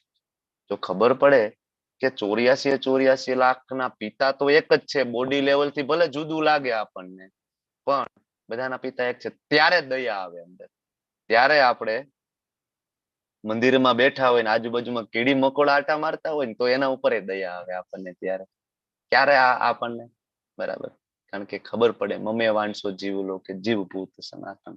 આપણે બધા બહુ કરીએ બોડી લેવલ ઉપર, આપણે બધી બહુ દયા કરીએ છીએ, તમે ને હું. અનાથ આશ્રમમાં, વૃદ્ધાશ્રમમાં બધે દાન આપીએ, બધું કરીએ, પણ એ બોડી લેવલ થી છે. આત્માના લેવલ થી આપણે વિચારવું જોઈએ. આપણી જે દયા છે કેવી દયા હોવી જોઈએ? આત્માના લેવલે દયા હોવી જોઈએ. સૌથી મોટી દયા શું છે? કોઈ પણ જીવને ભગવાનનું જ્ઞાન આપવું ને, આનાથી મોટી બીજી કોઈ દયા નથી. બુક ડિસ્ટ્રીબ્યુશન કરવું, કોઈને પ્રસાદ આપવો, આનાથી મોટી બીજી કોઈ દયા નથી, બરાબર. પછી અલોલુપ્ત્વમ, લોભ. લોભ, આપણે બધાને બહુ લોભ લાગ્યો છે, બરાબર. લોભી હોય મોસ્ટલી ભોગી હોય, બરાબર, કારણ કે મોહના કારણે લોભ જન્મ થાય અને ભોગ કરવાની ઈચ્છા ઉત્પન્ન થાય. હવે જે ભોગી હોય ને એને ભગવાન પ્રાપ્ત ન થાય, એ તો ખબર છે ને. ભોગી હોય એને ભગવાન પ્રાપ્ત ના થાય. ભગવાને બીજા અધ્યાયના 44માં શ્લોકમાં કીધું હતું, ભોગેશ્વર્ય પ્રસક્તાનામ તયા પહત ચેતસામ વ્યવસાયિત્મિકા બુદ્ધિ સમાધો ન વિધીયતે. ભગવાન ચોખ્ખું કે છે, સમાધો ન વિધીયતે. એને ક્યારે સમાધિની અવસ્થા પ્રાપ્ત ના થાય. સમાધિ એટલે શું? હિમાલયની ગુફામાં જેને બેસી જવાનું, ઓમ, એ સમાધિ છે? નહીં. સમાધિ એટલે સતત ભગવાનનું નામ, કીર્તન, બરાબર, ચિંતન, અને છેલ્લે ભગવત ધામ પ્રાપ્ત થવું. આ છે સમાધિની પૂર્ણતા. ના પ્રાપ્ત થાય, સમાધો ન વિધીયતે. તો ભોગની અંદર ડૂબેલા હોય તો હા, લોભ રાખવો જોઈએ. શેનો લોભ રાખવો જોઈએ? જ્ઞાન લેવાનો, નામનો, કથાનો, આનો લોભ હોવો જોઈએ. આપણને આનો લોભ નથી. આપણને એમ થાય પ્રભુજી હવે જલ્દી પૂરું કરો તો સારું. 3 શ્લોકમાં તમે 1.5 કલાક કરી નાખ્યા આજે, પણ 3 શ્લોક જ એવા છે. આ 3 શ્લોક જ છે, બાકીનું ફટાફટ જાય એવું છે. 3 શ્લોકમાં 24 ક્વોલિટી સમજાવી, બરાબર. તો આપણને એનો લોભ નથી, બાકી બધો લોભ છે.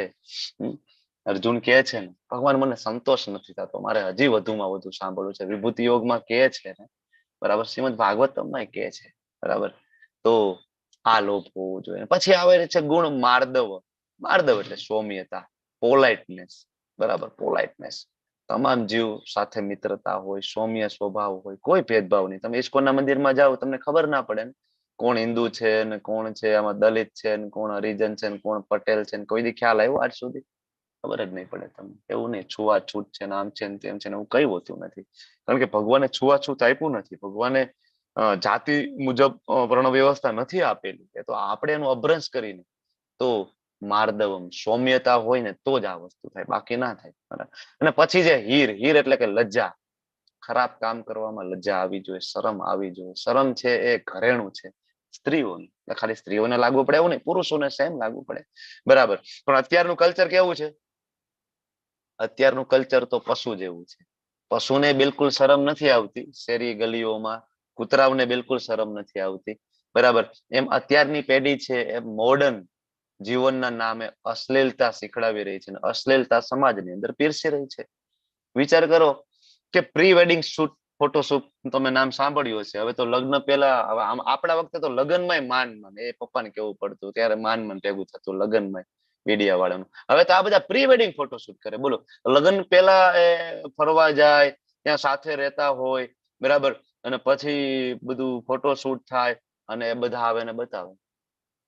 કેવા કેવા મેં જોયા છે. પ્રી રિલેટિવમાં ફરજિયાત જવું પડતું. વિચાર કરો.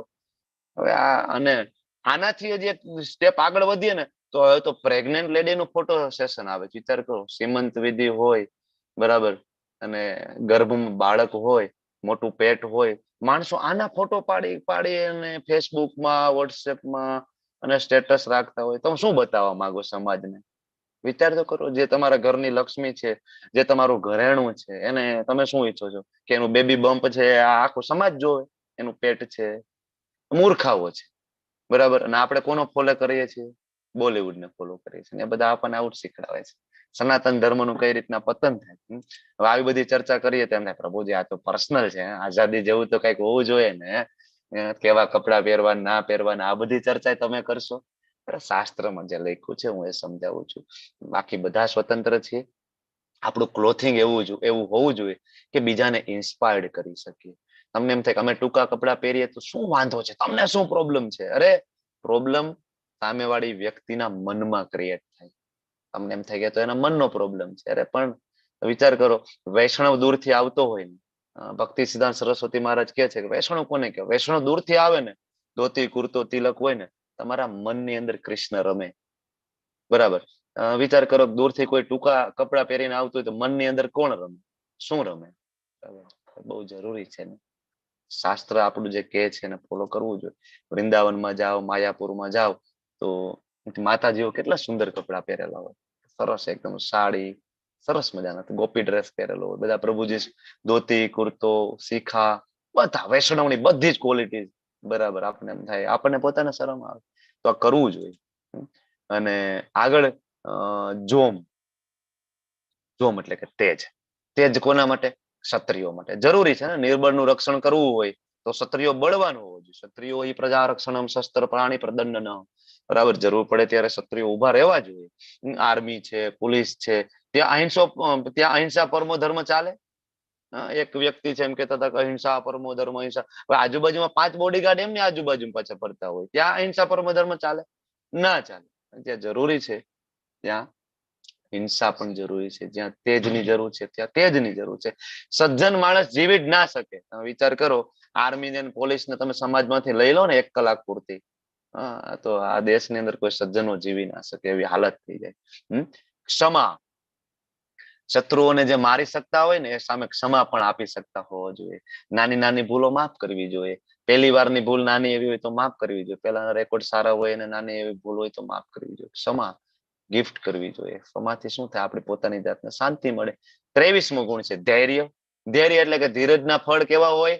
મીઠા હોય. પણ અત્યારે કોઈને મીઠા ફળ જોઈતા નથી. તાત્કાલિક પહેલા દિવસે આવે, લેવલ 1 માં લેવલ 2 માં બધું જાણી લેવું. 16માં 17માં 18માં અધ્યાયનો પ્રશ્ન હોય પહેલા જ દિવસે. બરાબર. 2-3 દિવસમાં લેફ્ટ. વિચારોથી મેચ ના થાય. કાં તો કે પ્રભુજી કહે છે એ ખોટું છે. અરે પણ તમે ધીરજ તો જાળવો, ધૈર્ય જાળવો. ધૈર્ય બહુ જરૂરી છે. લેવલ 1 લેવલ 2 પૂરું તો કરો. તમે પ્રશ્ન પૂછો. આપણે શાસ્ત્રના સંદર્ભથી આપણે ચર્ચા કરીશું. તમે ખાલી તમારા તર્કોને લઈને નહીં, સામેવાળાને પણ સાંભળવાની ધીરજ રાખો. ધૈર્ય બહુ જરૂરી છે. દૈવી ગુણ છે. શૌચ. શૌચ એટલે પવિત્રતા. બાહ્ય. આપણે શરીરથી બરાબર જે સ્નાન કરીએ, બરાબર, તો એ બાહ્ય. આભ્યંતર આપણે જપ કરીએ છીએ, આભ્યંતર પવિત્રતા. આચરણથી પણ શૌચ, તો કે 4 નિયમોનું પાલન કરીએ છીએ તો આચરણમાં પણ પવિત્રતા તો જરૂરી છે. બરાબર. વ્યવહારમાં કાળા બજાર ના કરવું જોઈએ, જરૂરી છે શૌચ. પછી અદ્રોહો તમામને લાગુ પડે છે, બધા. અદ્રોહ એટલે ભગવાન પોતે પણ અર્જુનને કહે છે કે તું મારી ઈર્ષા નથી કરતો. અર્જુનને કહે છે ને, અનસૂય વે, ઈર્ષા નથી કરતો. બરાબર. અત્યારે તો આપણને બહુ ઈર્ષા થાય, આ ભાઈ કેમ આગળ વધી ગયો, એની તો લાયકાત જ નથી. સૌથી વધારે ઈર્ષા જોવા મળે ને સગા ભાઈઓ. વિચાર કરો, એક જ બાપના 2 દીકરા હોય ને એમાં ઉલટાની વધારે ઈર્ષા જોવા મળે ભાઈ ભાઈમાં. બરાબર. કળિયુગનો પ્રભાવ.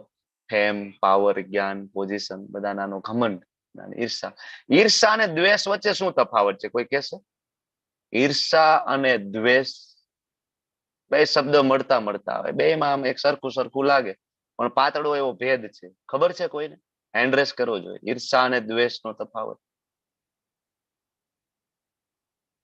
હાજી વિજયાજી બોલો. પ્રભુજી શ્યોર નથી પણ ટ્રાય કરું છું. દ્વેષમાં બદલાની ભાવના હોય, મતલબ તમારી સાથે કંઈક નેગેટિવ થયું છે અને એનું રિએક્ટ કરો છો. અને ઈર્ષા છે એમાં મતલબ વન સાઇડેડ. ઓકે. શ્યોર નથી બસ એવું. ના ખૂબ સરસ પ્રયત્ન. પ્રભુજી હું પ્રયત્ન કરું. હાજી બોલો. ઈર્ષા એટલે કોઈની અદેખાઈ કરવી અને દ્વેષ એટલે આપણા કોઈના વિશે સારી ભાવના રાખી અને એ રીતે વિચારવું. ઓકે. આપણું સારું વિચારીને બીજાનું ખરાબ કરવું ને? દ્વેષ. ના, એવું નહીં, પણ આમ પ્રેમ ભાવ ટાઈપનું લાગણી. ઓકે ખૂબ સરસ. ચાલો હાજી બોલો. તરલજી બોલો. ઈર્ષા એટલે કોઈની પ્રગતિ જોઈને ખુશી ના થાય. ઓકે. અને દ્વેષમાં? દ્વેષમાં એમ કે એના પ્રત્યે રાગ નથી. દ્વેષમાં એના પ્રત્યે ઘૃણા છે. ઘૃણા છે. ઓકે. એ શબ્દ બરાબર છે. હરે કૃષ્ણ પ્રભુજી. હરે કૃષ્ણ. Thank you. હરે કૃષ્ણ. હાજી રંજનાજી બોલો. દ્વેષ એટલે એવું કે આની જોડે આ વસ્તુ પણ કેમ છે, દાખલા તરીકે દુર્યોધનને એવું હતું કે પાંડવને આટલું બી કેમ આપવાનું, નાની સોય જેટલો બી ભાગ ના મળવો જોઈએ. આઈ થિંક પ્રયત્ન કર્યો. ના બરાબર છે, પણ દ્વેષ ઊંધું એટલે થઈ ગયું. એ ઈર્ષામાં આવે. એકચ્યુઅલી ઈર્ષા અને દ્વેષ છે ને બે સગી બહેનો છે.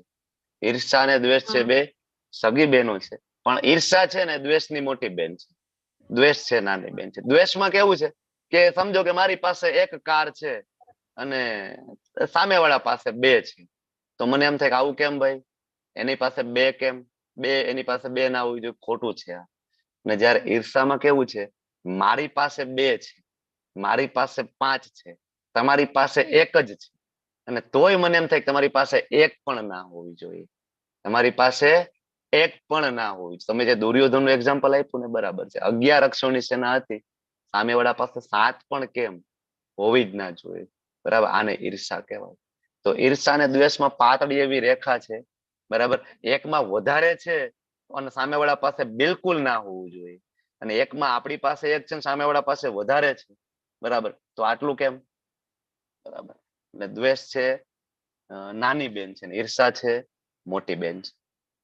અને છેલ્લો નીતિ માન્યતા, એટલે કે માનની ઈચ્છા. સૌથી ઇમ્પોર્ટન્ટ તમારા મારાની અંદર બધાની અંદર એક આ રહી જાય, સુષુપ્ત ઈચ્છા. શું? તો કે માન. ઘણા બધા સંતોને સાંભળેલા છે કે આખો સંસાર છોડી દીધો પણ છતાં એક વસ્તુ રહી ગઈ. શું? તો કે માનની કામના. હાથી નીકળી ગયો પણ પૂછડું ફસાઈ ગયું, એવું કહેવાય આને.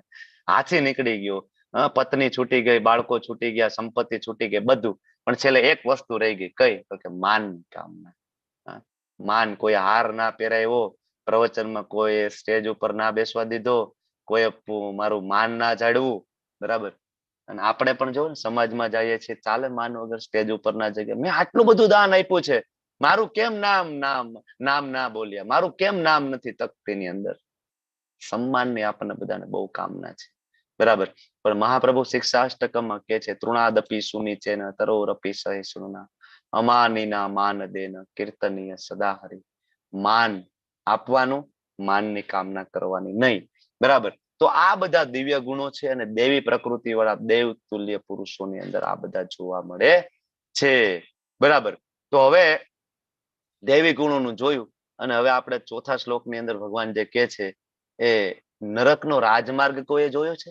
શીલ પ્રભુપાદ એનું વર્ણન કરે છે, નર્કનો રાજમાર્ગ, નર્કનો રસ્તો છે. આની અંદર જે ગુણો આપેલા છે, બરાબર, એ સૌથી પહેલો ગુણ દંભ. દંભ એટલે દેખાડો કરો. હું બહુ મોટો ધાર્મિક છું ને, શીલ પ્રભુપાદજી કે આ બહુ મોટો દેખાડો છે. બહારથી દેખાડે તિલક, ધોતી, કુર્તો, પણ અંદરથી આચાર અને વિચાર ના હોય ને, આ તો સૌથી મોટો દંભ છે, બરાબર. માનને લાયક ના હોય તો માનની કામના કરવી, બરાબર. પછી બહારથી સજ્જન દેખાય, અંદરથી બદમાશ. સવારમાં બપોરે સત્સંગ ચાલે, રાત્રે પાર્ટી ચાલે મિત્રો સાથે. એક પેગ મારા માટે બનાવો, હું તારા માટે બનાવું, ચાલતું હોય છે ને ઘણી જગ્યાએ આવું. તો આને કહેવાય દંભ. અને બીજું દેખાડો કરવો. અત્યારે સમાજની અંદર સૌથી મોટો એક આ દુર્ગુણ જોવા મળે છે, અને જે સૌથી વધારે જોવા મળે લગ્ન પ્રસંગની અંદર. મોભો બતાવવા માટે માણસો એટલું બધું કરતા હોય છે. પૈસા હોય તો ઠીક છે, વાપરો, એનો કોઈ વાંધો નથી, પણ પ્રોબ્લેમ ત્યાં આવે નથી હોતું ને, લોકો વ્યાજે લઈને કરે છે દેખાદેખીમાં, કે એને કર્યું ને તો મારે પણ કરવું જોઈએ, બરાબર.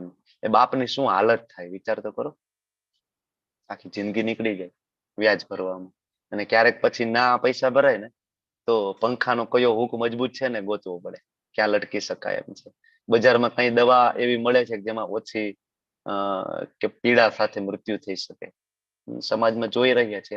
અને પાછળના બધા કારણો છે ધીમે ધીમે, બરાબર ને. પછી દર્પ. દર્પ એટલે કે પ્રાઇડ. પ્રાઇડ, જ્ઞાનનું પ્રાઇડ હોય, સંપત્તિ, પૈસા, હું કઈક ખાસ છું, બરાબર. અંદરથી જો તો એકદમ રૂખા સુખા હોય, પણ બહારથી તો કે હું કઈક ખાસ છું. તમે એને મળો ને એમ કહો ગુડ મોર્નિંગ સર, તમને જવાબ ના આપે, કાં તો કે પ્રાઇડ છે, જ્ઞાનનું જવાબ ના આપે. આવા માણસો વાત ના સાંભળે. તમે એને કહેવા જાવ ને અમે હરે કૃષ્ણ મંદિરમાં છે, બધું ઠીક છે, ઠીક છે, અમને બધી ખબર છે, જવા દો, તમારી વાત જ ના સાંભળે. વાત તમારી વચ્ચેથી કાપી નાખે. આનો અનુભવ થાય બુક ડિસ્ટ્રીબ્યુશનમાં જાવ ને ત્યાં. એ એવું માને કે બહુ જ્ઞાની છું, તમે એને એજ્યુકેટ કરી જ ના શકો. કુંતી મહારાણી કહે છે ને, બહુ બધું જ્ઞાન હોય ને તોય અઘરું છે. ભગવાન પાસે જવામાં તકલીફ પડે છે. અને પછી અભિમાન, મારું સન્માન વધે એ જ સતત મારો જે પ્રયત્ન હોય ને એને કહેવાય અભિમાન. સતત મારું માન કેમ વધે, બરાબર. લાયક હોય કે ના લાયક હોય, મોસ્ટલી લાયક ના જ હોય, બરાબર. જ્ઞાન માટે લાયક ના હોય, સંપત્તિ માટે લાયક ના હોય, મળી ગઈ હોય, બરાબર, પોઝિશન મળી ગઈ હોય, અને એનો ખૂબ જ અભિમાન હોય. તો અભિમાન, આ બધા આસુરી ગુણો છે. રાવણને પણ ખૂબ અભિમાન હતું, તમને બધાને ખબર છે. રામચંદ્રજી જયારે જાય છે અયોધ્યામાં, તો માતા કૌશલ્યા પૂછે છે કે તે રાવણને મારી નાખ્યો, રાવણનો વધ તે કર્યો છે? રામચંદ્રજી કહે છે ના, મહાપ્રતાપી મહાજ્ઞાનવાન, બરાબર, એવા રાવણનો વધ એમના ઈગોએ કર્યો, એના અભિમાને કર્યો. મેં નથી એમનો વધ કર્યો, એના અભિમાને મારી નાખ્યો છે, બરાબર. પછી ક્રોધ, ક્રોધની આપણે હમણાં ચર્ચા થઈ. નાની નાની વાતમાં ગુસ્સો, ઈર્ષા, આપણી ઈચ્છા પૂર્તિ ના થાય તરત ગુસ્સો, બરાબર.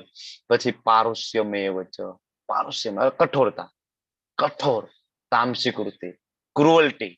ગાયનું માંસ તો મને બહુ પ્રિય છે, મને બહુ ભાવે છે. કેટલા બધા બોલીવુડ સેલિબ્રિટીઝ આવા બધા પ્રચારો કરતા હોય. રેડ મીટ મને બહુ ભાવે. આપણે પૂછીએ દયા નથી આવતી, આટલું બધું કઠોર કેમ બનવું? કે શું દયા એટલે શું? એકદમ કઠોર. અને બીજું, કઠોર ભાષામાં વાત કરવી, રફ ભાષામાં વાત કરવી. અને છેલ્લો જે આસુરી ગુણ, અજ્ઞાન, બધા પાપનું મૂળ. આ બધાને એમ થાય કે હું જ બધું જાણું છું. પીએચડી ઓક્સફોર્ડ યુનિવર્સિટી માંથી, MBA. આ કઈ વાળ છે એ તડકામાં સફેદ કર્યા છે કઈ અમે? માથે વાળ એમને સફેદ થાય, કાંઈ ના કરો તો થઈ જ જવાનું, બરાબર ને? આવું બધું જ્ઞાન આપણને આપતા હોય છે. વાળ કઈ તડકામાં સફેદ કર્યા છે, અમને નહીં ખબર હોય, ના ખબર હોય, ઘણે નથી ખબર પડતી, 80 વર્ષ સુધી નથી ખબર પડતી ભગવાન કોણ છે. જીવન આખું નીકળી જાય છે. એમાં કઈ થોડું એવું છે, બરાબર. શું કરવું શું ના કરવું ની ખબર જ ના હોય. તો આ બધા ગુણ કેવા છે? આસુરી. આ બધા વાતચીત આપણને એમ છે કે આ બધા ગુણ તો મારામાં જ છે, પહેલેથી શરૂઆત કરું છેલ્લે સુધી, બરાબર. એક શ્લોક લઈ લઈએ, પછી આપણે આવતીકાલે આગળ વધીશું, બરાબર. હવે ભગવાન રિઝલ્ટ ની વાત કરે છે કે દેવી સંપદ વિમોક્ષાય. દેવી ગુણ છે કેવા છે? તો કે વિમોક્ષાય, મોક્ષ આપે છે. મોક્ષ આપે એટલે શું? કે વિલીન થઈ જવું, પરમાત્માની અંદર મળી જવું નહીં. ભગવાનની સેવા અર્પણ કરે છે. અલ્ટિમેટલી આપણને જન્મ મૃત્યુમાંથી છોડે છે. નિબંધાય આસુરી મતા. નિબંધાય એટલે બંધન. આસુરી ગુણો છે કેવા છે? તો કે બંધન. બંધન એટલે શું? અધમ થી અધમ યોનિઓમાં ફરીથી ફસાઈ જવું, બરાબર. પણ ભગવાન કે છે અર્જુનને શું? માં સૂચ. જો માં સૂચ એક શબ્દ બીજે ક્યાંક પણ આવે છે, ક્યાં આવશે કયો? સર્વધર્માન પરિત્યજન વાળા શ્લોક. બોલો બોલો, આખો શ્લોક બોલો. સર્વધર્માન પરિત્યજન મામેકમ શરણમ વ્રજ અહમ સ્વામ સર્વ પાપેભ્યો મોક્ષયિષ્યામિ મા શુચઃ. હરી બોલ. પૂનમજી, અનિતાજી, રાજેશ્વરીજી, તરત માઇક બંધ થઈ ગયા તો નામ પછી જતા રહ્યા, એટલે મને ખ્યાલ ના આવ્યો કેટલા એ બોલ્યા શ્લોકે. Thank you. પણ માં સૂચો, ડરીશ નહીં, ચિંતા ના કરીશ. ભગવાન અર્જુનને કહે છે અર્જુન તું ચિંતા ના કરીશ, ડોન્ટ વરી. ભગવાન તો અંતર્યામી છે ને, ભક્તના મનની વાત છે સમજી લે. ભક્ત સોલ્યુશન પૂછે ને એની પહેલા ભગવાન મદદ કરવા માટે આતુર હોય. આ છે કૃષ્ણ, બરાબર. તો આ બધું અર્જુને સાંભળ્યું ને જયારે, ક્રોધ ને આ બધું, તો અર્જુનને પણ એમ થાય છે ચાલુ મારામાં ક્રોધ તો છે, તીર ચલાવવું, બીજાનો વધ કરવો, ભીષ્મ દ્રોણ જેવા આદરણીય મહાપુરુષોનો વધ કરવો, આ ક્રુઅલ્ટી નથી? આ કઠોરતા નથી? આ મિથ્યા અભિમાન નથી? અર્જુનને એમ થાય છે કે ચાલુ આ રાક્ષસી ગુણ તો મારામાં છે. ત્યારે ભગવાન કહે છે નો નો માય ડિયર અર્જુન, માં શું છે, ચિંતા ના કરીશ. ભગવાન સર્ટિફિકેટ આપે છે. શું? સંપદમ દેવીમ અભિજાતો અસી પાંડવ. હે પાંડવ, હે પાંડુ પુત્ર, હે અર્જુન, તું તો સંપદ, સંપત્તિ, દેવીમ, દિવ્ય, અભિજાત એટલે કે જન્મ સાથે તને મળેલું છે, ઉત્પન્ન થયેલો છે એની સાથે. કયા? દિવ્ય ગુણો સાથે, દિવ્ય ગુણો સાથે, બરાબર. તો અર્જુન ને ભગવાન સર્ટિફિકેટ આપે છે. આ બધું વર્ણન કોના માટે હતું? આસુરી ગુણોનું વર્ણન, દેવી ગુણોનું વર્ણન કોના માટે? આપણા માટે. જે લોકો ક્લાસ સાંભળી રહ્યા છે ભગવાન એને સમજાવે છે. બાકી યુદ્ધમાં સામેલ થવું ક્ષત્રિય ધર્મ છે, બરાબર. બાણ વૃષ્ટિ કરવી દિવ્ય ગુણ છે, ભગવાનની સેવા માટે કરવામાં આવે તો. કારણ કે દરેક આશ્રમમાં રહીને પણ ભગવાન કહે છે પૂર્ણતાને પ્રાપ્ત કરી શકાય છે. ભગવાન અહીંયા સરસ અર્જુનને સર્ટિફિકેટ આપે છે. ભગવાન કહે છે માં સૂચો. ભગવાન એવી જ રીતના આપણને પણ કહે છે જો આપણે પણ ભગવાનની સેવા અર્થે આપણી બધી શક્તિઓ વાપરીએ, બરાબર, તો આપણે ગમે તે વર્ણાશ્રમ ધર્મમાં હોઈએ, બ્રાહ્મણ હોઈએ, ક્ષત્રિય હોઈએ, વૈશ્ય હોઈએ, શુદ્ર હોઈએ, કોઈ પણ આશ્રમ વ્યવસ્થાની અંદર હોય, બ્રહ્મચારી હોય, ગૃહસ્થાશ્રમ હોય, વાનપ્રસ્થ હોય કે સંન્યાસી હોય, ભગવાન કહે છે માં સૂચો, ચિંતા ના કરશો, તમે જે કઈ તમારો ધર્મ છે નિભાવો, બરાબર, પણ મામ અનુસ્મર યુદ્ધ ચ, મને યાદ કરો, મારું સ્મરણ કરો, અને જે કઈ તમે કરો છો મને અર્પિત કરી દો, એ દિવ્ય થઈ જશે અને એમાં કોઈ પાપની ભાવના રહેશે. તો આજે આપણે આટલું કરીએ અને પછી આપણે આવતીકાલે ફરીથી આગળના શ્લોકોમાં આગળ વધીશું. તમે બધાએ ખૂબ જ શાંતિપૂર્વક મને સાંભળ્યો. તમારો બધાનો ખૂબ ખૂબ આભારી છું. વાંછા કલ્પતરુભ્યશ્ચ કૃપા સિંધુભ્ય એવ ચ પતિતાનાં પાવનેભ્યો વૈષ્ણવેભ્યો. હરે કૃષ્ણ કૃષ્ણ કૃષ્ણ હરે હરે, રામ હરે રામ રામ રામ હરે હરે.